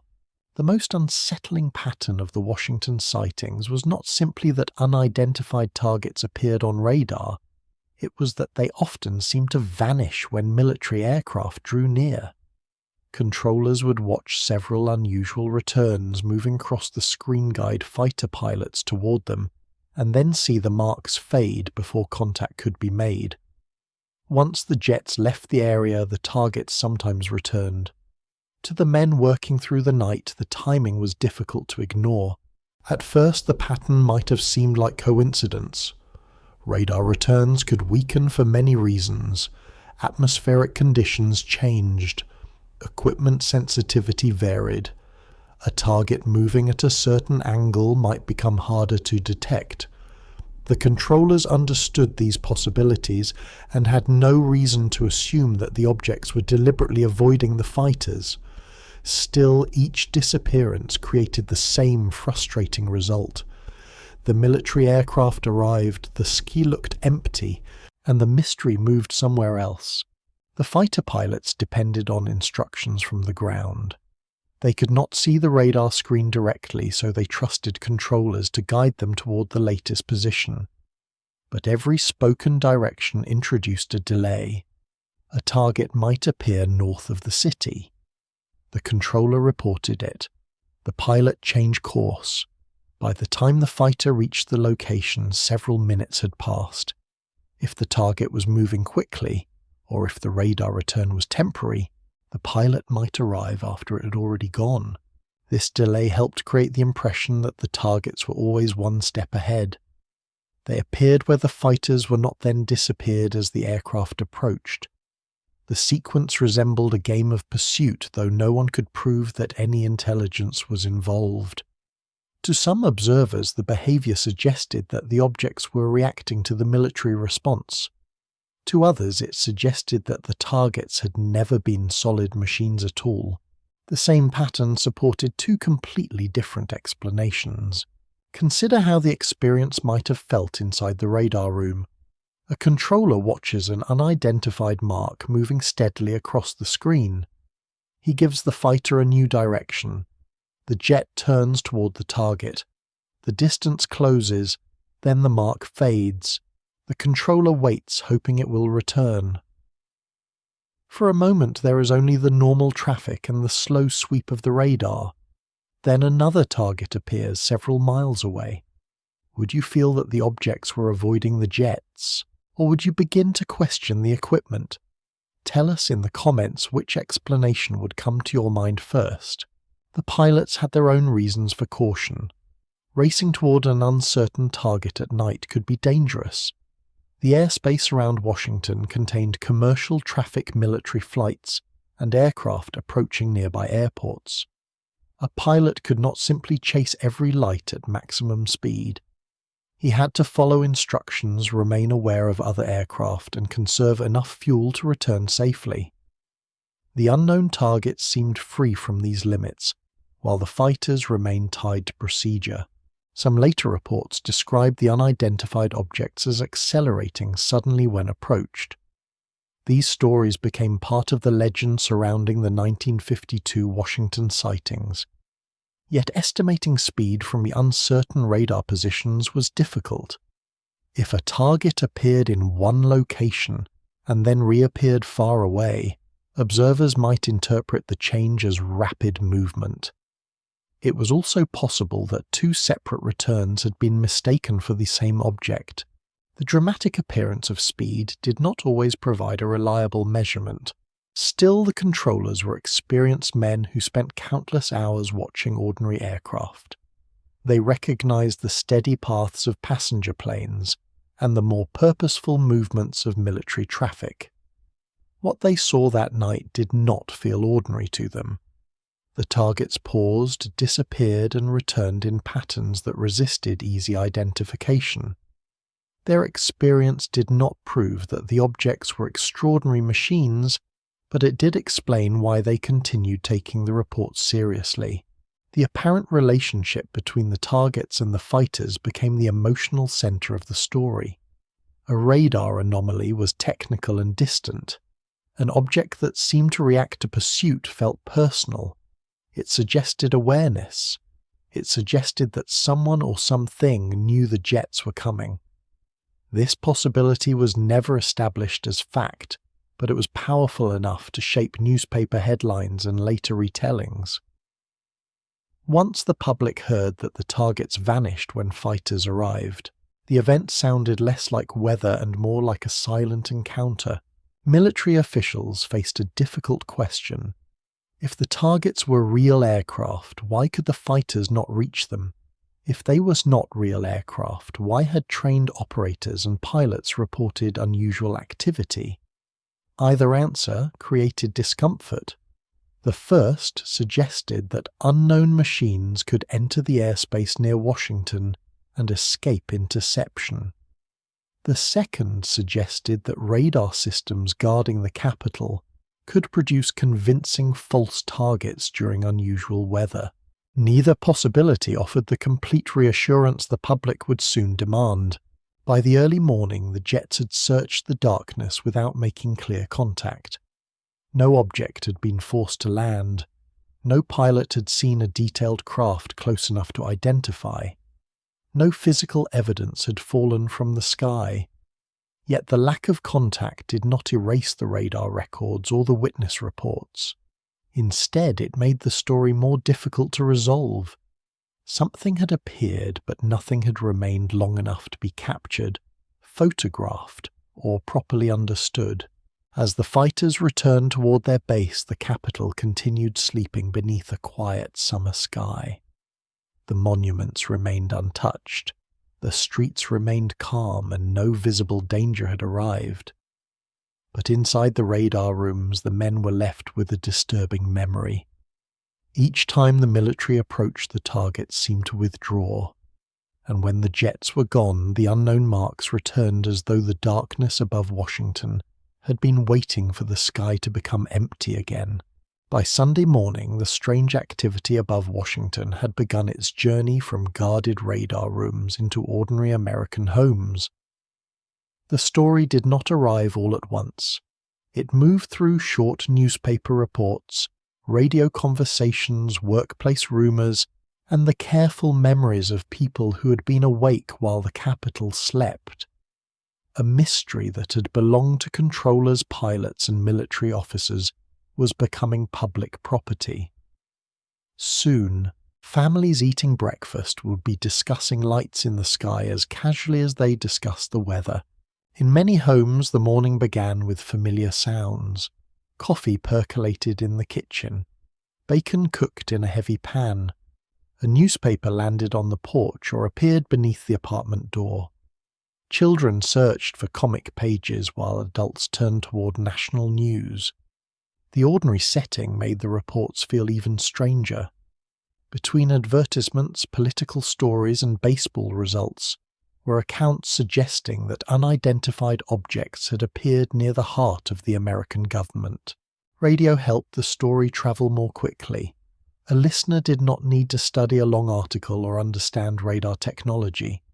A serious voice could describe mysterious targets, unusual lights, and military aircraft sent into the night. The words entered kitchens, barber shops, filling stations, and roadside diners. People who had gone to bed beneath an empty-looking sky woke to learn that something unexplained might have been moving above them. Imagine hearing that report while pouring your first cup of coffee. Would you have laughed or walked immediately to the nearest window? The phrase flying saucer gave the event a shape before anyone knew whether a solid object had been present. It was a phrase the public already recognized. It suggested a smooth metallic craft, perhaps round silent and impossibly fast. Yet the original observations were less complete. Radar operators had seen unidentified returns. Some pilots and ground observers had reported lights. No one had brought back a clear photograph or a captured machine, but a short, memorable phrase could travel farther than a careful technical description. Newspapers understood the attraction. A story about uncertain radar conditions might interest aviation specialists. A story about flying saucers over Washington could attract nearly everyone. Editors knew that the location transformed the event. Strange lights over a distant field were curious. Strange lights near the White House, the Capitol, and military headquarters sounded important. The Capitol carried symbolic weight, and every report seemed larger simply because it had happened there. Readers brought their own fears and hopes to the story. Some wondered whether the objects might be secret Soviet aircraft. Others imagined experimental American machines being tested without public knowledge. Science fiction fans considered visitors from another world. Skeptics suspected weather equipment error or exaggerated reporting. The mystery offered something for every temperament. It could be frightening, amusing, exciting, or completely unbelievable depending on who was reading. Families may have disagreed across the breakfast table. One person trusted the pilots and radar operators. Another pointed out that darkness and weather could confuse even experienced observers. A teenager might be thrilled by the possibility of beings from another planet, while a parent worried that the story was being exaggerated. In some homes, children listened quietly as adults argued about whether the government knew more than it was admitting. What would the conversation have sounded like in your family? Tell us in the comments who would have believed the story first. Humour quickly became part of the public response. Jokes about little green men and saucers landing on lawns helped make the subject feel less threatening. Laughter gave people permission to discuss the mystery without admitting fear. A person could repeat the latest report while smiling, protecting himself from embarrassment if the story later proved false. But beneath the jokes remained a serious question. Why had fighter jets been sent if officials believed there was nothing worth investigating?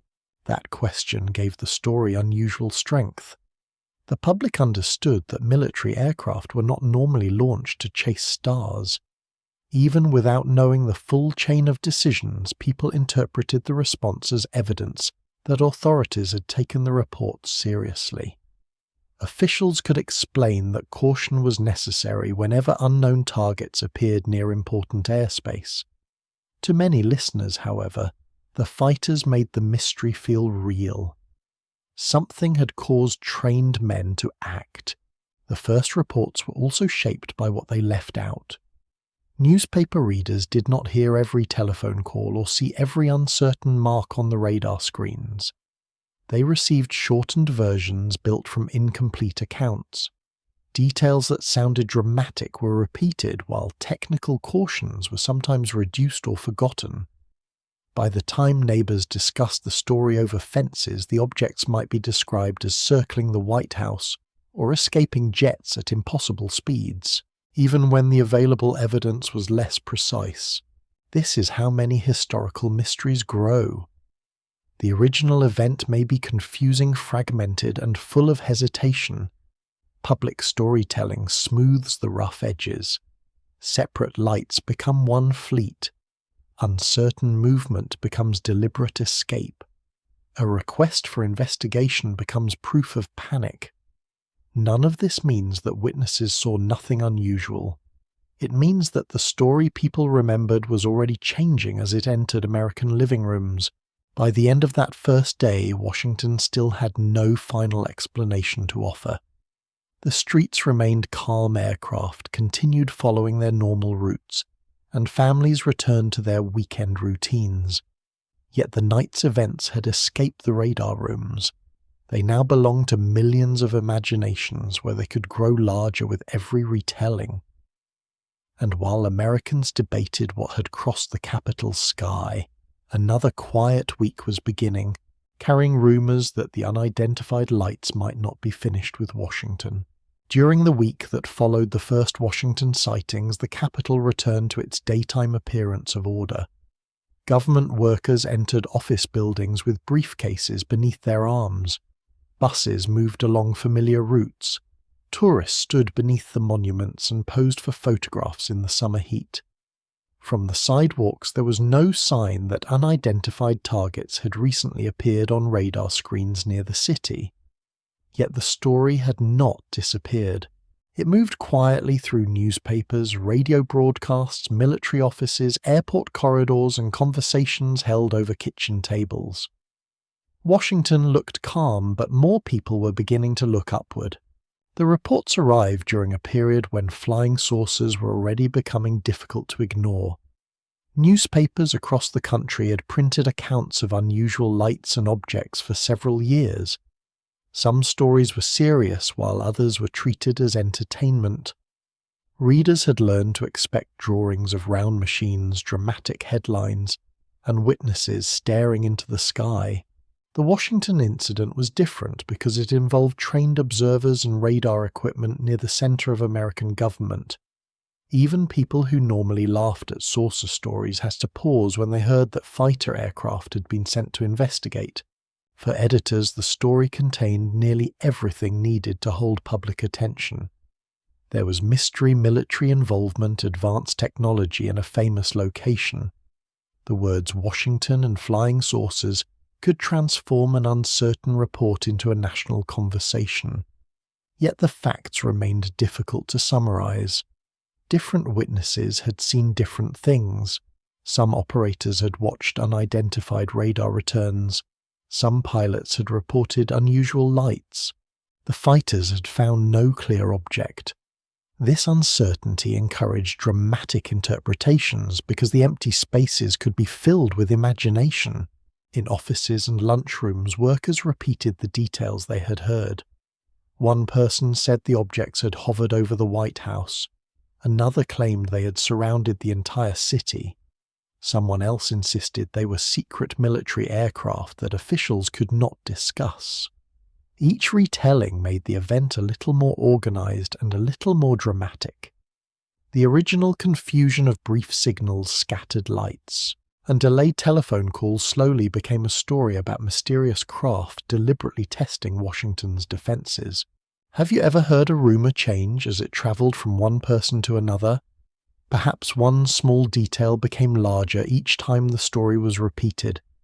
Tell us in the comments whether your family had a famous rumor that everyone remembered differently. The Washington sightings developed in much the same way. People did not necessarily intend to mislead one another. They simply remembered the most interesting details, forgot the technical cautions, and added explanations that made the mystery easier to understand. Nervous laughter followed many of these conversations. People joked about visitors from Mars asking to meet the president. Cartoonists imagined saucers landing beside monuments, or extraterrestrial tourists arriving in the capital. The humor softened the fear beneath the story. If the objects were treated as ridiculous, then they did not need to be treated as dangerous. Laughter allowed Americans to discuss the possibility of unknown machines above Washington without admitting that the idea made them uncomfortable. But not every fear involved creatures from another world. The early Cold War offered more familiar dangers. Some people wondered whether the objects might be Soviet aircraft or secret surveillance devices. Others suspected that the United States was testing advanced technology and hiding it behind a flying saucer story. These explanations could feel more realistic than extraterrestrial visitors, but they were not necessarily more comforting. A secret foreign aircraft near Washington suggested weakness. A hidden American project suggested that officials were withholding the truth. Government personnel faced pressure from several directions. They needed to investigate the reports, protect sensitive information, and reassure the public. At the same time, they could not allow every newspaper question to disrupt military operations. A careful official statement might say that unusual reports were being studied and that no hostile threat had been confirmed. To a worried listener, however, the words "no confirmed threat" could sound very different from no threat at all. Public reassurance sometimes left enough uncertainty for rumors to continue growing. The witnesses also had to live with the attention. A radar operator who had spoken about an unusual return might now hear his observations repeated in a form he barely recognized. A pilot who reported one distant light could find the story transformed into a close encounter with a structured craft. Some witnesses may have welcomed serious investigation, while others likely preferred to return to normal work. Once a mysterious event entered the newspapers, the people involved could no longer control how their words were used. Throughout the week, the weather remained an important part of the discussion. Summer heat over Washington could create unusual atmospheric conditions. Officials and technical specialists considered whether layers of warm and cooler air might bend radar signals or produce false returns. To many members of the public, such explanations sounded reasonable. To others, they sounded like convenient answers offered by authorities who did not wish to admit uncertainty. Which would you have trusted more, an atmospheric explanation from officials, or the memories of the people who were present that night? The question remained unresolved because neither side could offer a perfect demonstration. No captured aircraft proved that strange machines had been present. Yet no simple experiment could recreate every radar return and visual report exactly as witnesses remembered them. The mystery existed in that uncomfortable space between evidence and explanation. During the quiet days after the first incident, people chose the version that best matched their expectations. Skeptics saw confusion and weather. Believers saw intelligent objects testing the Capitol. Many others simply waited for more information. By the following weekend, the first sightings were already beginning to feel like a strange summer story that might gradually fade. Families returned to their routines. Newspaper attention moved toward other events. The monument still stood beneath apparently empty skies, and air traffic continued normally. Then, on another warm night, the radar screens around Washington began showing unidentified targets again. The rumors had not yet settled, the laughter had not completely faded, and now the mystery was returning to the same city that had been trying so carefully to explain it away. 1 week after the first radar mystery, Washington entered another warm Saturday night. The date was July 26, 1952. During the days between the two incidents, newspapers had carried stories about flying saucers near the Capitol. Officials had considered possible explanations, and ordinary Americans had exchanged rumors over breakfast tables and office desks. Many people probably expected the excitement to fade. Strange summer stories often disappeared once the next headline arrived.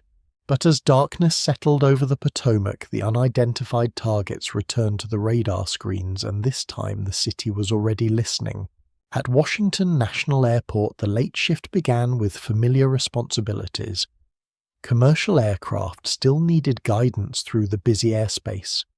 Pilots reported positions, controllers issued instructions, and radar operators watched the steady movement of known traffic. Yet the memory of the previous weekend remained close. An unusual mark could no longer be treated as an isolated curiosity. The men working that night knew what had happened 7 days earlier, and they understood how quickly another unexplained return might draw military attention, newspaper questions, and public speculation. The first targets of the second weekend reportedly appeared before midnight. Once again, they did not seem to match the positions of known aircraft. Some returns appeared in groups. Others seemed to move through areas where no scheduled traffic was expected. The controllers began the same careful process they had followed before. They compared the marks with flight information, checked the equipment, and contacted other facilities. No one wanted to mistake an ordinary aircraft or technical effect for something extraordinary. But the earlier incident had made it impossible to dismiss the signals casually. At Andrews Air Force Base, personnel were again asked whether their own equipment showed unusual activity. Reports from the different facilities were not always perfectly synchronized, and later accounts sometimes disagreed about the exact timing or number of targets. Still, several observers believed they were watching unexplained returns during the same general period. That overlap mattered. If only one screen had displayed the objects, a local problem might have offered a comfortable explanation. When more than one facility became involved, the mystery seemed to regain the weight it had carried the previous weekend. Pilots flying through the region were asked to look for lights once more. Some saw nothing beyond the normal Stars City glow and aircraft traffic. Others reported unusual lights in the distance. One light might appear steady for a moment, then fade. Another might seem to change position or move away.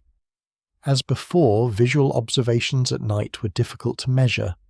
A pilot could describe color and direction, but not always reliable size, altitude, or distance. The reports were suggestive rather than complete, leaving the controllers with pieces that seemed related but never formed one clear picture. Imagine being one of those controllers during the second weekend. The same kind of targets have returned to the same important airspace only days after the first incident became national news. Would you feel more confident because you had seen the pattern before, or more concerned because the mystery had come back? Tell us in the comments how you think repetition changes a strange event. One unexplained night might be dismissed as coincidence. Two similar weekends begin to feel like a pattern, even when the cause remains uncertain. Calls for military assistance were made, but intercepting the targets again required time. Fighter aircraft and their crews could not remain in the sky indefinitely waiting for uncertain radar returns. They had to be requested, prepared, launched, and guided toward the reported positions. While the necessary arrangements were being made, the targets continued appearing and vanishing. For controllers watching the screens, every delay increased the frustration. The unknown marks were present now, but there was no guarantee they would remain until the fighters arrived. When Air Force interceptor jets eventually entered the region, the search repeated the strange rhythm of the previous weekend.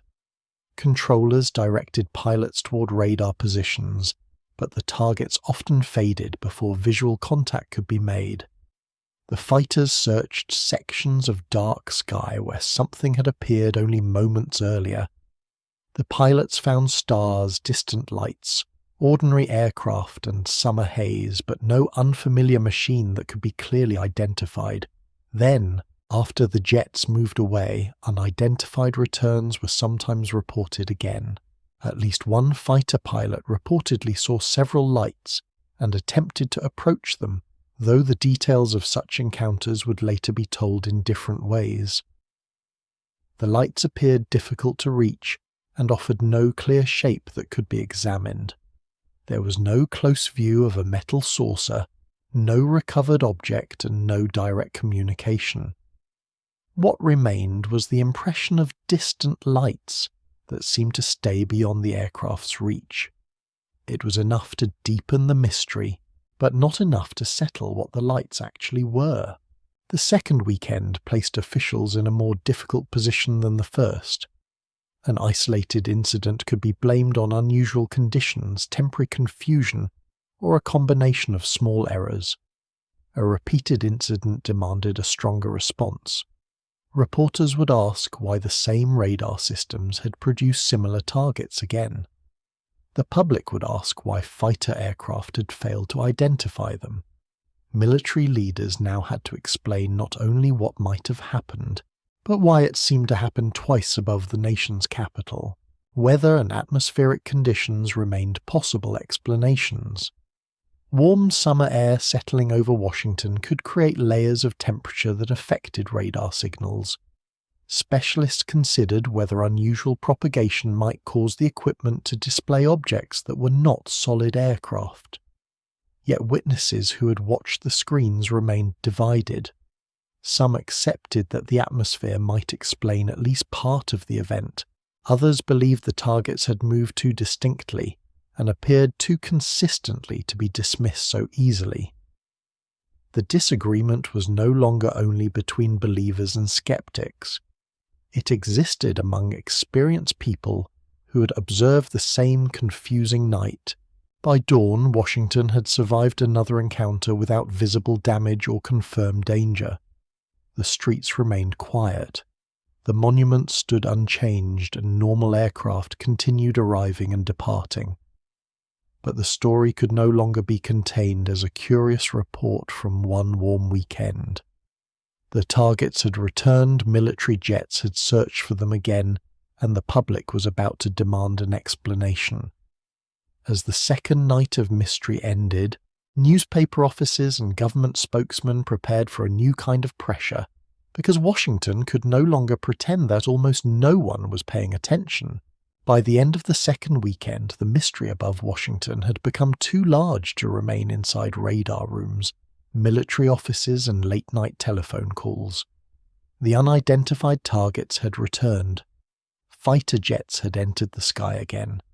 Pilots and controllers had reported lights and radar returns that could not be matched easily with known aircraft. Nothing had landed attacked or even revealed a clear shape. Yet the repeated appearances had created something almost as powerful as physical evidence, a story that the government could no longer keep quiet. News travelled quickly on the morning of July 27, 1952. Reporters began calling airports, military offices, and government departments in search of confirmation. They wanted names, times, locations, and descriptions. Had objects really appeared near the capital? Had military jets been sent after them? Had the targets vanished whenever the fighters approached? Each question placed more pressure on officials who were still trying to understand reports that had arrived in fragments. A cautious answer could sound evasive, while an honest admission of uncertainty could sound alarming. Newspaper editors immediately understood the importance of the location. Flying saucer reports had appeared in many parts of the country, but Washington was different. This was the city of the White House, the Capitol, the Pentagon, and the offices responsible for national defense. A mysterious light above a distant highway might become a local curiosity. Unidentified targets near the seat of American government could become front-page news. The words alone were powerful. Flying saucers over Washington. They suggested that something unknown had reached the one place expected to be guarded most carefully. The public story quickly became more dramatic than the evidence available inside the control rooms. Radar returns near the Washington area became objects circling the capital. Lights reported at uncertain distances became craft hovering over government buildings. Temporary radar disappearances became intelligent escapes from pursuing jets. These details were not always invented deliberately. They grew from incomplete information, hurried reporting, and the human desire to turn confusion into a clear sequence of events. Have you ever noticed how a complicated story becomes simpler and often more dramatic each time it is repeated? People across the country heard the reports through radio bulletins and morning newspapers. In kitchens, diners, hotel lobbies, and filling stations, the conversation shifted toward the sky above Washington. Some listeners laughed. Others became genuinely worried. A few may have stepped outside after dark, hoping to see the lights for themselves. The mystery now belonged not only to witnesses and investigators, but to millions of Americans who had never seen the radar screens and could only imagine what had appeared there. For many families, the most troubling detail was the military response. If officials believed the targets were meaningless, why had fighter aircraft been sent to search for them? The answer was that unidentified activity near sensitive airspace had to be investigated even when weather or equipment error remained possible. But that careful explanation was less memorable than the image of jets racing through the darkness after unknown objects. The launch of the fighters gave the story seriousness. It suggested that someone in authority had believed the reports mattered. Government spokesmen therefore faced a difficult task. They needed to acknowledge that radar targets and visual sightings had been reported. They also needed to emphasize that no hostile aircraft had been identified and no attack had taken place. They could not promise that every detail had already been explained. At the same time, they could not allow the public to believe that Washington's defenses had been helpless before unknown machines. Their statements had to sound confident while leaving the room for investigation. This was one of the quiet rules of Cold War communication. Officials were permitted to say that a matter was under study. They were permitted to discuss technical possibilities. They could describe reports as unexplained without suggesting that the government had lost control. What they could not easily do was share the full emotional uncertainty of the night. A radar controller might have felt confusion. A pilot might have felt frustration. A military officer might have worried about an unknown threat. Publicly, however, these feelings had to be translated into the calm language of procedure. Not everyone accepted that calmness as reassurance. Some listeners believed officials were hiding information. The more carefully a spokesman chose his words, the more suspicious those listeners became. If the government said there was no evidence of danger, they asked whether that meant danger had not been ruled out. If the Air Force mentioned weather, they wondered why fighters had been launched. If officials admitted that the objects remained unidentified, people imagined explanations far beyond anything the evidence supported. Would you have trusted the government's first explanation? Or would the careful wording have made you more suspicious? Tell us in the comments. The answer may depend on how much confidence you place in institutions during confusing events. Some people hear uncertainty and appreciate honesty. Others hear the same uncertainty and assume that important facts are being withheld. In the summer of 1952, both reactions were spreading across America. Within Washington, the story also became personal for the people who had been on duty. Controllers and pilots knew that reporters might quote their words. Military officers knew that every decision would be questioned. A sentence spoken casually over the telephone could appear in print the next day. Some witnesses may have wanted their experiences taken seriously. Others may have regretted that the story had escaped beyond professional channels. Once the newspapers became involved, no one person could control the meaning of what had happened. By the evening, the capital looked much as it always had. The monuments were illuminated, cars moved along the avenues, and aircraft followed ordinary routes above the Potomac. Yet Washington no longer felt completely untouched. For 2 weekends, something unexplained had appeared near the city, and the government had not produced an answer that satisfied everyone. Reporters were gathering, questions were multiplying, and military leaders understood that silence would only deepen suspicion. The next step would not take place in the night sky, but inside the Pentagon, where officials would stand before the press and attempt to give the mystery a responsible name. By Tuesday, July 29, 1952, reporters were gathering at the Pentagon with notebooks in their hands and the same question in their minds. What had really happened above Washington? For 2 consecutive weekends, radar operators had tracked unidentified targets near the capital. Pilots had described strange lights. Fighter jets had searched the darkness without bringing back a clear answer. The story had spread far beyond the airport control rooms where it began, and now the United States Air Force was expected to explain it before rumors became more powerful than the available facts. The Pentagon was an appropriate setting for such an announcement. Its endless corridors, guarded entrances, ringing telephones, and busy offices represented the organized machinery of national defense. Inside those walls, information passed through carefully defined channels. Reports were reviewed, rewritten, and delivered to officers with the authority to decide what could be shared.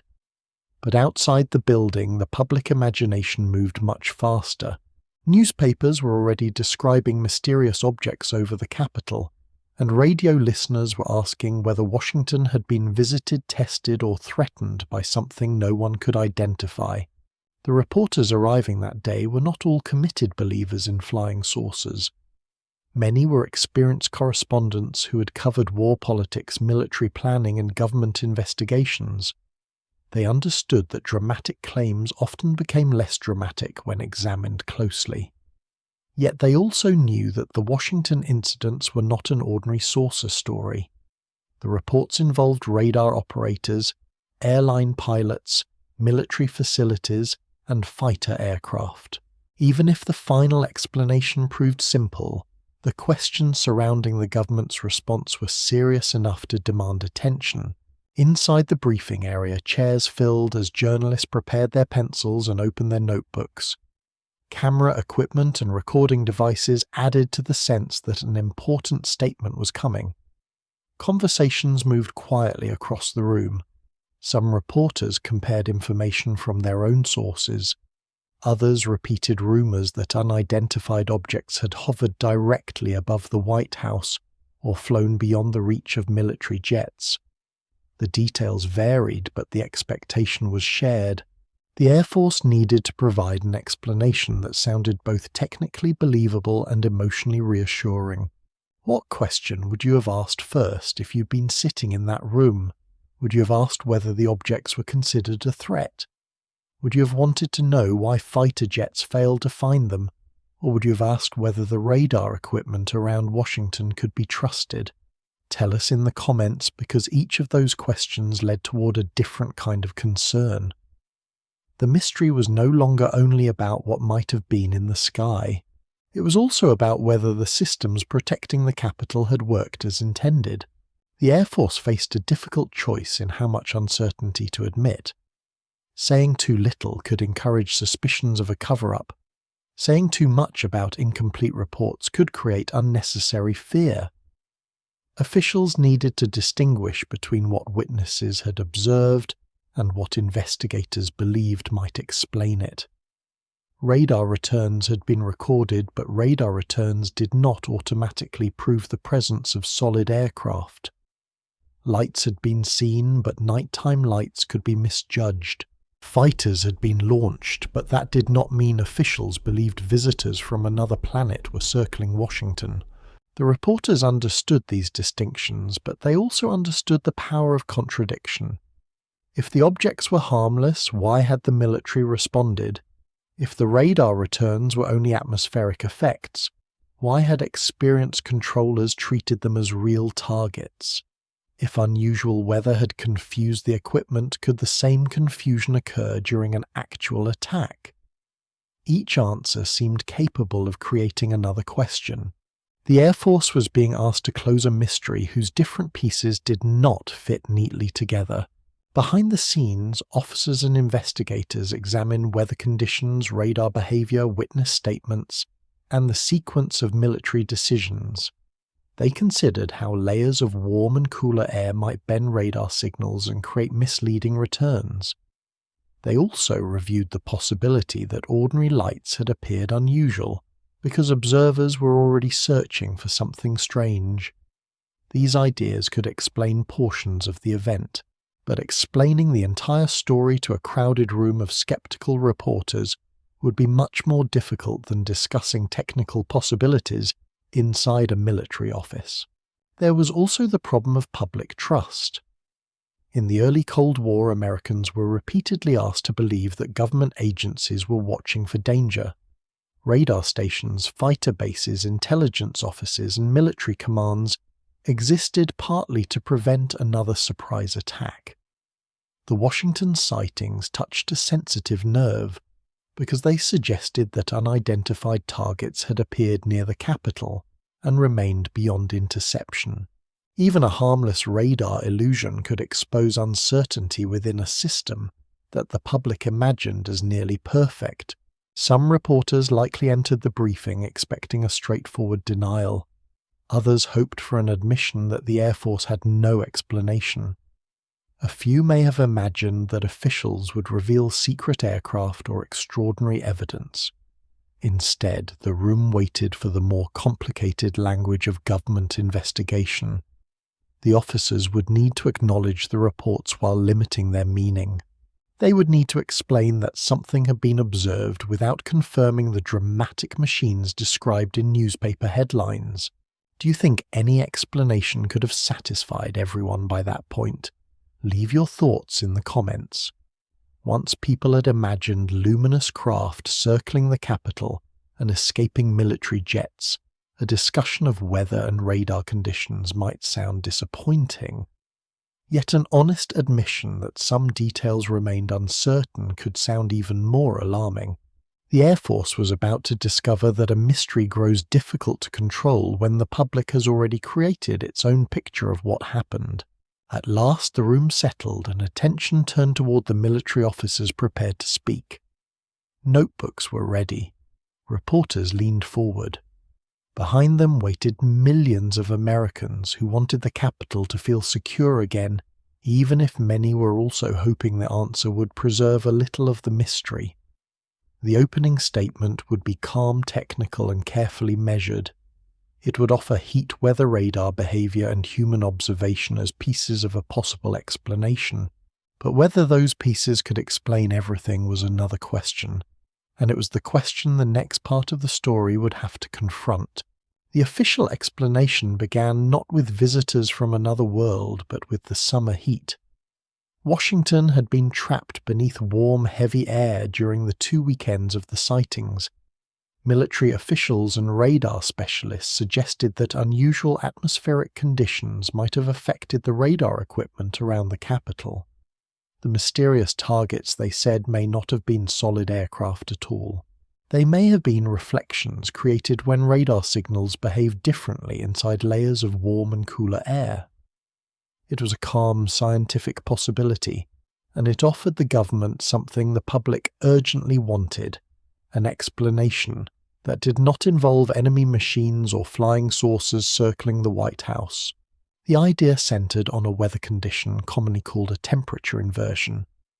Under ordinary conditions, air closer to the ground often cools in a fairly predictable way as altitude increases. During an inversion, a layer of warmer air can sit above cooler air near the surface. This arrangement can change how light, sound, and radio waves travel through the atmosphere. Radar signals may bend more than expected, sometimes returning echoes from distant buildings, patches of ground, or other objects that would not normally appear on the screen. To a radar operator, those unusual echoes might resemble aircraft in places where no aircraft were actually flying. This explanation did not mean that the radar equipment had simply broken. The machines could be functioning properly while displaying misleading information produced by the atmosphere. That distinction mattered. Officials did not want Americans to believe that the radar systems protecting Washington were unreliable. Instead, they suggested that even good equipment could encounter rare conditions that required careful interpretation. The targets might have seemed to move as the layers of air shifted, strengthened, or weakened. A return could appear in one place, vanish, and then appear somewhere else, without any solid object crossing the distance between these positions. For people unfamiliar with radar, the explanation could sound both impressive and confusing. Most Americans understood radar as one of the great technologies of the recent war. It had helped detect aircraft beyond the range of human vision and had become a symbol of modern defense. Many assumed that a radar screen showed the sky with mechanical certainty. The idea that warm air could create convincing targets challenged that confidence. If the atmosphere could make buildings or other objects appear to move through the sky, then radar required more human judgment than the public had realized. Would that explanation have reassured you, or would it have made you worry about what else the screens might display incorrectly? Officials also considered the visual reports from pilots and observers on the ground. Radar effects alone could not explain why some people believed they had seen unusual lights, but the night sky offered its own opportunities for confusion. Stars near the horizon could appear to flicker, change colour, or move slightly through warm and unstable air. Meteors could flash briefly. Distant aircraft could seem motionless when travelling toward an observer. City lights' cockpit reflections haze, and searchlights could all produce bright points whose distance was difficult to judge. Once people had been told to search for unidentified objects, ordinary lights might suddenly appear unfamiliar. This did not mean that the witnesses were dishonest or careless. The Air Force repeatedly emphasized that many reports came from sincere and capable observers. A trained pilot could accurately describe a bright light while remaining unable to identify its source.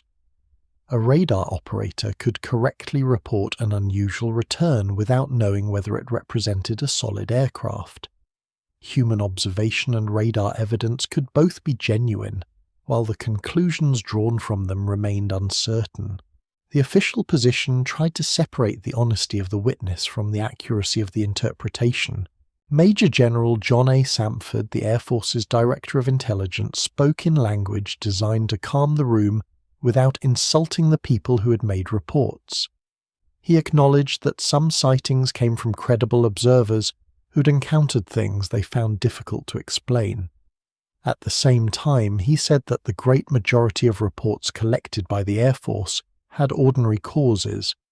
They involved known aircraft balloons, astronomical objects, unusual weather, mistaken identification, or deliberate hoaxes. The remaining unexplained cases were still being studied, but officials said there was no evidence that they represented a threat to national security. For the Washington incidents, however, the weather explanation did not satisfy everyone. Some controllers believed the returns they had watched were too sharp or too distinct to resemble the atmospheric effects they knew. They had worked with radar night after night and felt that they could recognize ordinary interference. Some also remembered targets moving in ways that seemed purposeful. Pilots had reported lights during the same periods, and fighter aircraft had been sent into the area.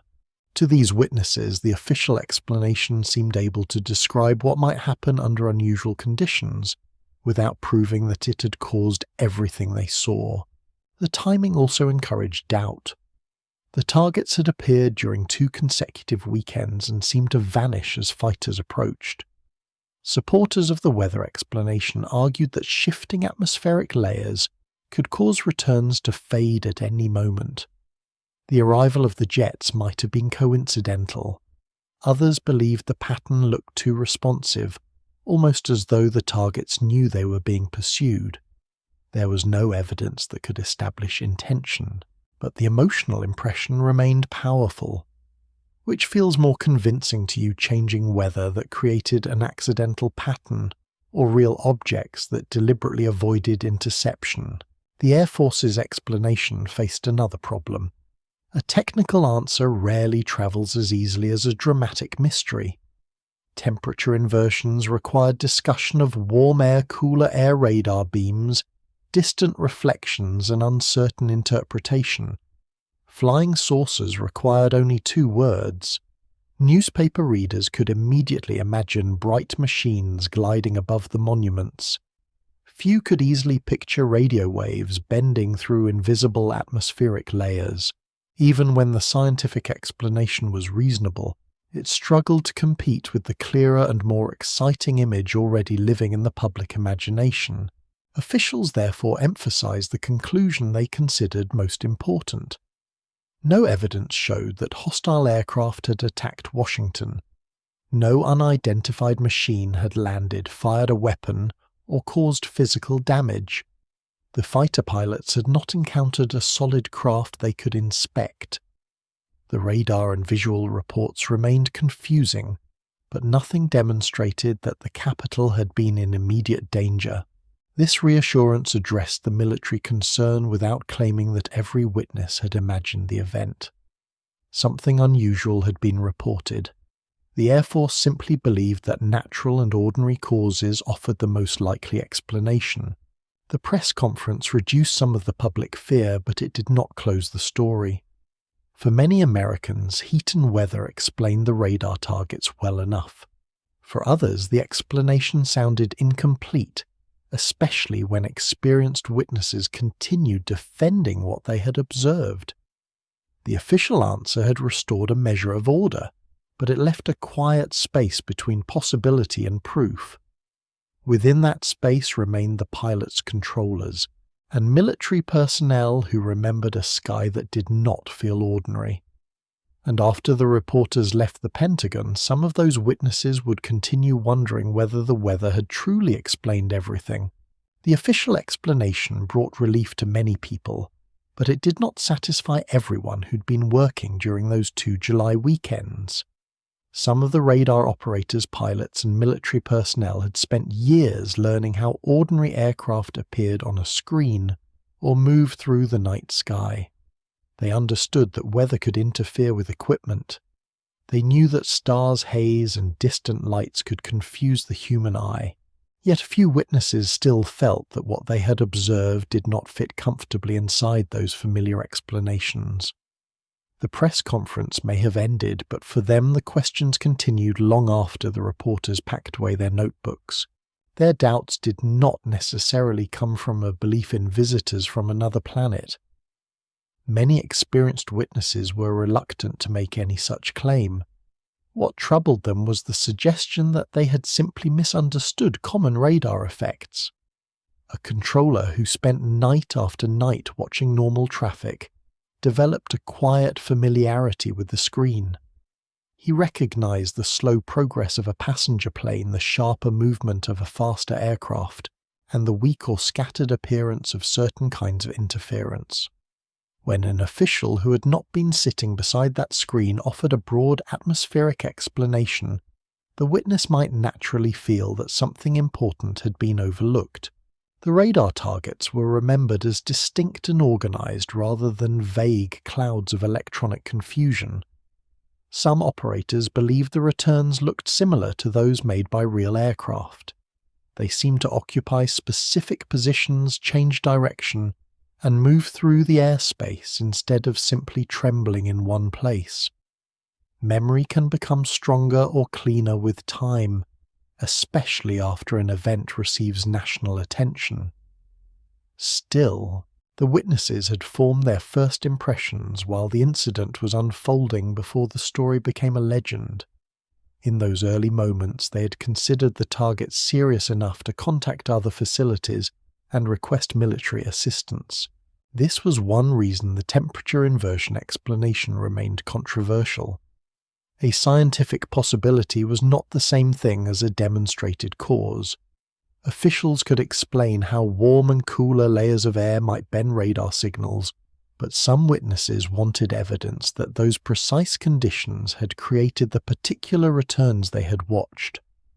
They felt that the explanation described something that could happen rather than proving what had happened. Have you ever received an answer that sounded reasonable but still did not match your personal experience? Tell us in the comments whether a possible explanation is enough for you or whether you need stronger proof. The visual sightings added to their uncertainty. If the incident had existed only on radar, an atmospheric explanation might have seemed more complete. But pilots and observers had also described unusual lights during portions of the same nights. These reports were not perfectly synchronized, and no one could prove that each light corresponded to a particular radar target. Even so, the overlap felt meaningful to some witnesses. It seemed unlikely to them that radar effects and mistaken visual observations would appear together repeatedly without some real object being present. Skeptics offered a different interpretation. Once controllers began asking pilots to search for unusual lights, the pilots were more likely to notice ordinary lights that they might otherwise have ignored. A bright star, another aircraft, or a reflection could suddenly seem connected to the radar mystery. This effect did not require anyone to be dishonest. Expectation can influence attention without a person realizing it. Yet to the pilots who believed they had seen something genuinely unusual, that explanation could feel dismissive. They knew the night sky well, and they did not enjoy being told that they had mistaken a familiar star for an extraordinary object. The behavior of the targets was perhaps the hardest detail for witnesses to forget. The unknown returns seemed to appear before the fighters arrived, fade during the search, and return after the jets moved away. Officials could describe this pattern as coincidence caused by changing atmospheric conditions. Some controllers remembered it differently. To them, the timing seemed responsive. They could not prove that an intelligence was guiding the targets, but the sequence created an uncomfortable impression that the unknown objects were somehow aware of the military aircraft approaching them. That impression became stronger because the fighters never achieved a clear interception. If the targets were ordinary aircraft, the pilots should eventually have identified at least one of them. If they were only radar illusions, why did some observers report lights? And if the lights were stars or distant planes, why had the radar targets seemed to move so strangely? Each individual question had a possible answer, but fitting all the answers together required several different kinds of error or coincidence. To some witnesses, the official explanation felt less like one complete solution, and more like a collection of partial ones. Professional pride also shaped the disagreement. Radar operators and pilots were trusted because of their training and experience. During the sightings, their observations had been important enough to influence military decisions. Afterwards, some felt that their judgment was being accepted only when it supported the official conclusion. They were treated as reliable enough to report the targets, but not always reliable enough to disagree with the explanation.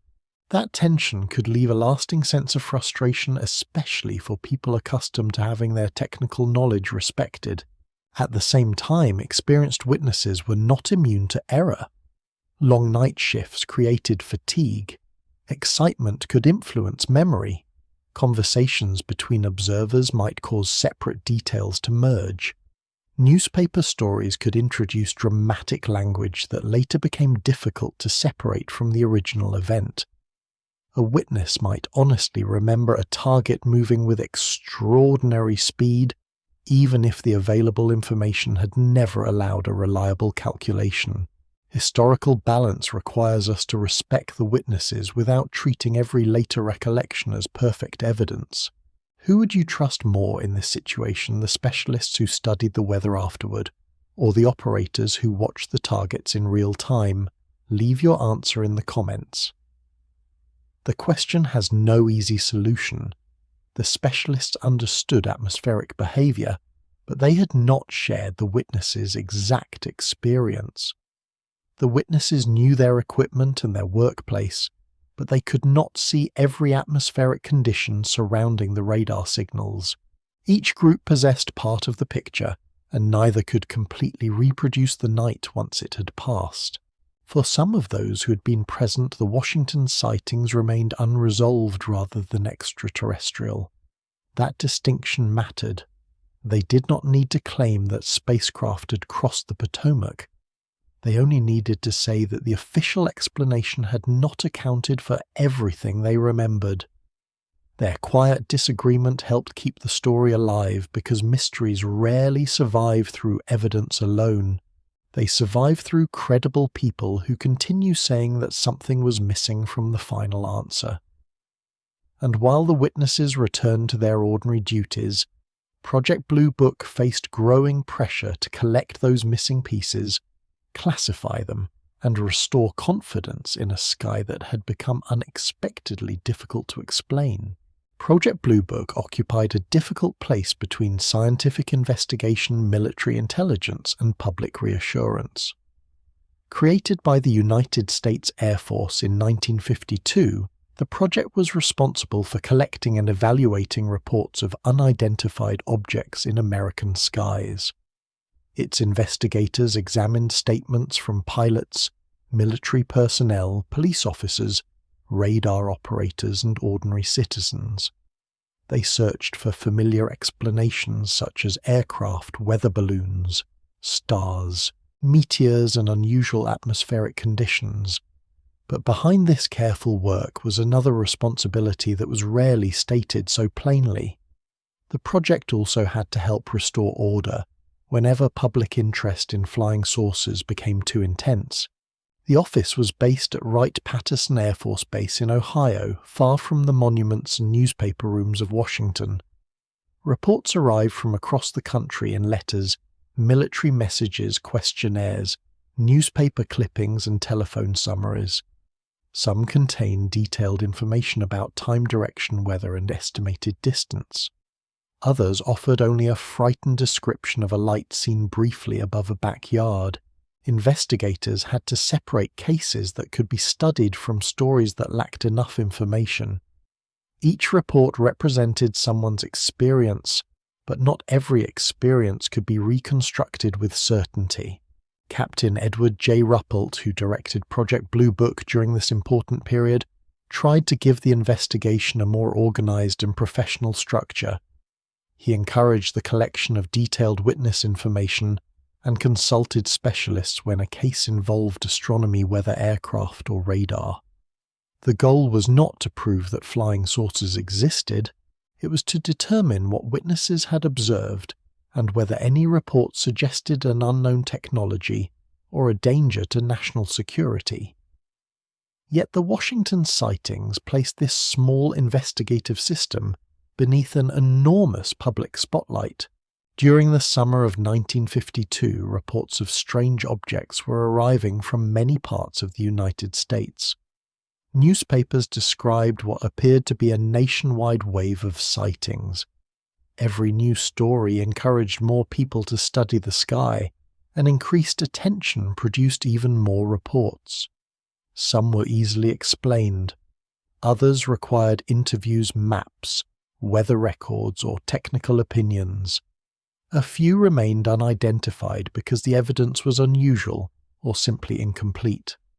For Project Blue Book, the challenge was not only investigating individual cases, it was managing a growing national conversation in which every unexplained light seemed connected to the next one. The Washington incidents intensified that pressure because they appeared close to the symbolic center of American power. When unknown targets were reported over rural land, officials could investigate quietly. When radar operators near the capital reported unusual returns and military jets were launched, the public expected immediate answers. Project Blue Book was now being asked to explain an event involving several facilities, conflicting memories, uncertain radar behavior, visual sightings, weather conditions and decisions made through a military chain of command. There was no single object to inspect and no photograph that settled the matter. Have you ever been expected to provide a simple answer to a situation that was not simple at all? Tell us in the comments whether you think uncertainty should be admitted openly, even when it might make people nervous. Project Blue Book faced that problem constantly. If investigators said too quickly that a sighting had been explained, witnesses might feel ignored. If they admitted that a case remained unidentified, newspapers might treat the word as evidence of something extraordinary. In official language, unidentified usually meant that the available information was insufficient. In public imagination, it often meant a machine from another world. The project therefore sorted reports into broad categories. Many were connected to known objects or natural events. A bright planet near the horizon could seem to follow a moving car. A weather balloon could change shape as sunlight struck it from different angles. Meteors could appear suddenly and vanish before observers understood what they had seen. Aircraft viewed at night could seem silent or motionless when they were actually distant. These explanations were not invented merely to dismiss witnesses.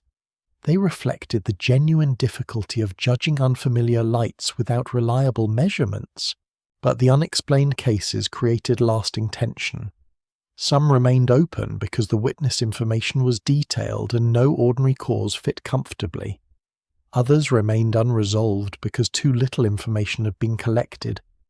These were very different situations, but the public rarely distinguished between them. A case without enough evidence could sound as mysterious as one supported by several trained observers. Project Blue Book had to maintain those distinctions, while newspapers and radio programs preferred stories with clearer drama. The investigators were also working within the atmosphere of the Cold War. Military leaders were concerned that large numbers of UFO reports could overwhelm communication channels, distract radar operators, or hide reports of actual enemy activity. Even harmless rumors could create confusion during a crisis. An unidentified light was therefore more than a scientific puzzle. It was also a problem of public order and national readiness. Officials wanted citizens to remain observant, but they did not want every star balloon or distant aircraft reported as an invading machine. This concern encouraged a quiet shift in emphasis. Investigation remained important, but reassurance became increasingly important as well. The Air Force needed to demonstrate that reports were being studied, while reminding the public that no confirmed threat had been discovered. That message was repeated carefully. Most sightings had ordinary explanations. A smaller group lacked enough information. Nothing examined by the project had proven that extraterrestrial vehicles were operating above the United States. The statement created a boundary between mystery and danger, even if it did not answer every individual case. Would that conclusion have satisfied you if you had been one of the Washington radar operators? Or would you have felt that the broad reassurance avoided the specific details you remembered? Leave your thoughts in the comments. This was the central conflict surrounding Project Blue Book. The public wanted one answer to the entire UFO question, but the project possessed thousands of separate reports, each with different evidence and different weaknesses. Some could be resolved confidently. Others could only be placed into a file and marked with uncertainty. Project Blue Book helped the Air Force turn a frightening national mystery into forms, categories, interviews, and technical explanations. That process restored a measure of order, but it also changed how the public viewed official investigations. Believers suspected that the government was minimizing important cases. Skeptics believed the project gave too much attention to ordinary mistakes. Between them stood the investigators, sorting reports beneath fluorescent lights while the American imagination remained fixed on the night sky. And beyond their files, the flying saucer had already become something larger than any single sighting. It was becoming a symbol of the hopes and fears that filled the Cold War darkness.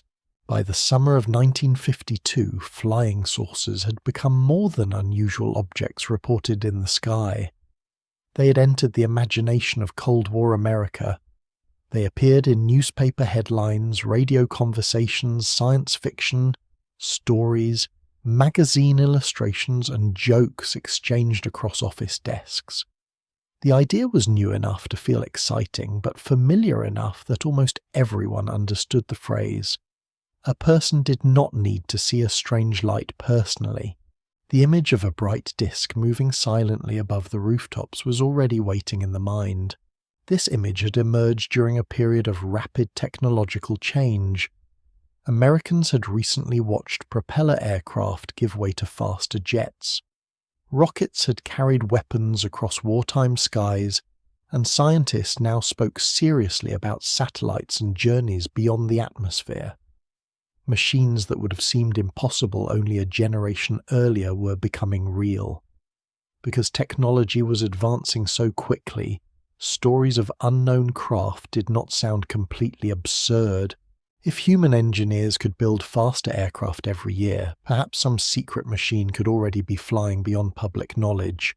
The Cold War made that possibility more troubling. An unidentified object might come from another planet, but it might also come from the Soviet Union. Many Americans feared that enemy scientists could be developing aircraft, capable of crossing oceans, avoiding radar, or delivering atomic weapons without warning. These fears were not discussed only in military offices. They entered homes through radio reports, civil defense films, school lessons, and newspaper maps showing distant cities within the reach of modern bombers. The sky above an ordinary neighborhood could therefore feel connected to international danger. Flying saucers also offered a strange escape from those fears. Visitors from another world could be frightening, but they could also seem less familiar and less exhausting than the political tensions of everyday life. Science fiction sometimes imagined intelligent beings arriving with advanced knowledge, peaceful intentions, or warnings for humanity. In other stories, they came as invaders. The saucer could represent hope or destruction depending on the mood of the audience. What did flying saucers mean to you when you first heard about them? Were they frightening, exciting, or simply entertaining? Hollywood and popular publishing helped give the mystery a recognizable shape. Film posters showed shining discs above cities. Paperback covers featured frightened crowds staring upward. Comic books filled the darkness with strange machines and distant worlds. These images did not prove anything about real sightings, but they influenced how people described what they saw. A vague light became easier to remember as a circular craft when circular craft already appeared everywhere in popular culture. The influence could move in both directions. Newspaper reports inspired filmmakers and fictional images shaped later newspaper stories. A witness might describe only a bright object without visible wings. An illustrator could then add a polished metal surface windows and a raised dome. Readers remembered the picture as clearly as the original report. Over time, the imagined flying saucer became more detailed than much of the evidence behind it. The public picture was smooth and solid. The actual reports were often brief lights, uncertain shapes, and incomplete observations. The Washington sightings arrived at exactly the right moment to unite these fears and images. The setting made the story feel larger than an ordinary science fiction tale. Unknown targets had appeared near the nation's capital. Radar operators had watched them. Pilots had searched for lights. Fighter jets had been sent into the darkness. Whether the cause was weather misidentification, unusual aircraft, or something never fully understood, the story resembled the opening scene of a film already familiar to American audiences. There was also a powerful social contradiction inside the saucer mystery. Post-war America celebrated science progress and technical expertise. Radar jet engines, atomic research, and modern communications promised a future in which fewer things would remain unknown. Yet flying saucers appeared as reminders that advanced instruments could produce new mysteries as easily as they solved old ones. The more closely people watched the sky, the more unexplained objects they seemed to find. Technology expanded human vision, but it also expanded the number of things requiring explanation. Would the Washington incident have become as famous without radar? Leave your thoughts in the comments. A strange light seen by one person might have become a forgotten local story. A strange light accompanied by glowing targets on military and civilian screens seemed more serious. Radar gave the mystery the language of modern science, even when the radar evidence itself remained open to interpretation. The saucer no longer belonged only to dreamers looking upward. It now appeared inside the machines designed to separate imagination from reality. The subject also provided a safe way to discuss deeper anxieties. Americans could debate visitors from space without directly discussing their fear of atomic war. They could joke about Martians while worrying about Soviet bombers. They could wonder whether the government was hiding crash saucers while also wondering what other military secrets were being kept from them. The flying saucer became a container large enough to hold distrust, hope, curiosity, and fear all at once. Not everyone welcomed this fascination. Some officials worried that repeated saucer stories could create panic or distract attention from genuine military threats. Scientists often disliked seeing careful questions mixed with dramatic claims. Pilots and radar operators worried that serious reports might be dismissed because of the jokes surrounding the subject. Yet efforts to reduce public interest sometimes had the opposite effect. The more officials insisted that there was no extraordinary evidence, the more suspicious some people became. By the end of the 1950s, the flying saucer had become one of the most recognizable symbols of the decade. It belonged beside atomic test images, suburban television sets, jet aircraft, and civil defense shelters. It represented the excitement of the future, and the fear that the future might arrive without permission. The Washington sightings helped place that symbol directly above the center of American power. And even after the radar screens returned to normal, the image remained. A warm Capitol night, silent monuments below, and unidentified lights moving somewhere beyond the reach of certainty. More than 70 years have passed since those warm summer nights above Washington, yet the story has never completely disappeared. The radar rooms have changed, the aircraft have changed, and the city beneath them has grown larger and brighter. Many of the people who watched the screens, answered the telephones, and searched the darkness are no longer here to describe what they remembered. Still, the mystery remains suspended somewhere between official explanation and personal testimony. It survives not because we know exactly what happened, but because the available pieces never settled into one answer that satisfied everyone. What can be said with confidence is fairly simple. During 2 weekends in July 1952, unidentified targets were reported on radar systems serving the Washington area. Controllers compared the returns with known air traffic. Pilots and observers described unusual lights. Military aircraft were sent to investigate. No hostile attack occurred, no unknown machine was captured, and no clear physical object was placed before the public. Officials later suggested that atmospheric conditions, radar effects, and visual misidentification could explain much of the activity. Beyond those basic points, the story becomes less certain. That uncertainty is where the Washington sightings continue to live. For some people, the temperature inversion explanation remains the most sensible conclusion. Hot summer weather, unusual layers of air, imperfect radar, distant lights, and human expectation could have combined to create an extraordinary-looking event without any extraordinary vehicle being present. This interpretation does not require anyone to lie or behave foolishly. honest professionals can encounter confusing conditions, especially while working at night with technology that depends upon careful interpretation. For others, the ordinary explanation leaves too many details untouched. They remember that experienced radar operators believed the targets looked real. They point toward visual reports made during the same periods. They return to the strange pattern in which the targets seem to disappear as fighter jets approached and reappear when the aircraft moved away. None of these details proves that visitors from another world crossed the capital sky, yet together they preserve the feeling that something more than weather may have been involved. Which part of the story stays with you most strongly? Is it the glowing marks on the radar screens, the pilots searching through the darkness, or the objects that seem to vanish whenever the jets arrived? Tell us in the comments. Historical mysteries often reveal as much about the people listening as they do about the original event. Some of us are drawn toward technical explanations. Others are more persuaded by experienced witnesses.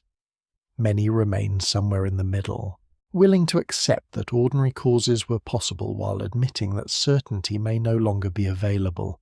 The Washington story also remains powerful because of where it happened. If the same unidentified targets had appeared over an isolated stretch of countryside, the incident might have become a regional legend. But these reports unfolded near the White House, the Capitol, the Pentagon, civilian airports and military facilities. The setting transformed uncertainty into a national concern. Washington was supposed to be watched, guarded, and understood.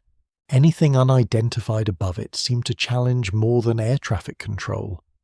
It challenged the image of a government that could see every danger approaching, yet the capital was never truly untouchable. No city is. Washington's monuments could create an impression of permanence, but the people working inside its institutions were still human beings using imperfect information. Controllers could misinterpret a signal. Pilots could lose a light in the haze. Military officers could receive reports too late. Officials could offer explanations that were reasonable without being complete. The Washington sightings remind us that institutions often appear most confident from a distance. Inside, important decisions may begin with tired people asking one another what they believe they have just seen. The event also reveals the quiet pressure placed upon witnesses. The pilots and controllers had to report something unusual without sounding excited. They needed to defend their professional reputations while describing observations that resisted normal language. If they spoke too confidently, they risked ridicule. If they remained too cautious, their reports could lose the details that made the experience important. That tension did not belong only to the 1950s. People still struggle to describe unusual experiences when they fear that the listener has already decided what the answer must be. Perhaps that is why this story has outlived so many clearer historical events. A solved case eventually becomes a fact. An unresolved case remains a conversation. Each generation returns to the Washington sightings with different expectations. During the Cold War, people feared Soviet aircraft and atomic surprise. Later audiences imagined secret technology, government concealment, or visitors from distant worlds. Modern readers may focus more closely on radar science, atmospheric effects, or the psychology of observation. The same warm nights continue to reflect whatever fears and possibilities we bring to them. The surviving records cannot return us perfectly to the control rooms of July 1952. Written summaries flatten voices and remove long silences. Newspaper reports sharpen uncertain details into dramatic claims. Later memories may combine separate moments into one clearer scene. Even official files reflect the priorities of the people who created them. History rarely preserves an event exactly as it felt. It leaves us fragments, a reported position, a pilot's description, a telephone call, A weather observation and the quiet insistence of someone who believed that the final explanation missed something. Would a perfect answer make the story more meaningful, or would it take away the quality that has kept us listening? Leave your final thoughts in the comments. Perhaps the targets were atmospheric echoes accompanied by misidentified lights. Perhaps unfamiliar objects moved through the airspace and escaped identification. Perhaps several ordinary causes happened together, creating one extraordinary night in public memory. We do not have to choose the most dramatic answer to appreciate the mystery, and we do not have to dismiss the witnesses in order to remain cautious. Tonight, Washington shines beneath a sky crowded with satellites, commercial flights, military aircraft, and lights that would have seemed unimaginable in 1952. Modern instruments can identify far more than the radar operators of that summer could see. Yet even now there are moments when a distant light pauses, changes direction, or disappears before the eye can understand it. For a few seconds the old question returns. Then the sky becomes quiet again, just as it did above the sleeping capital, leaving only darkness, memory, and the faint possibility that some stories are destined to hover forever at the edge of explanation.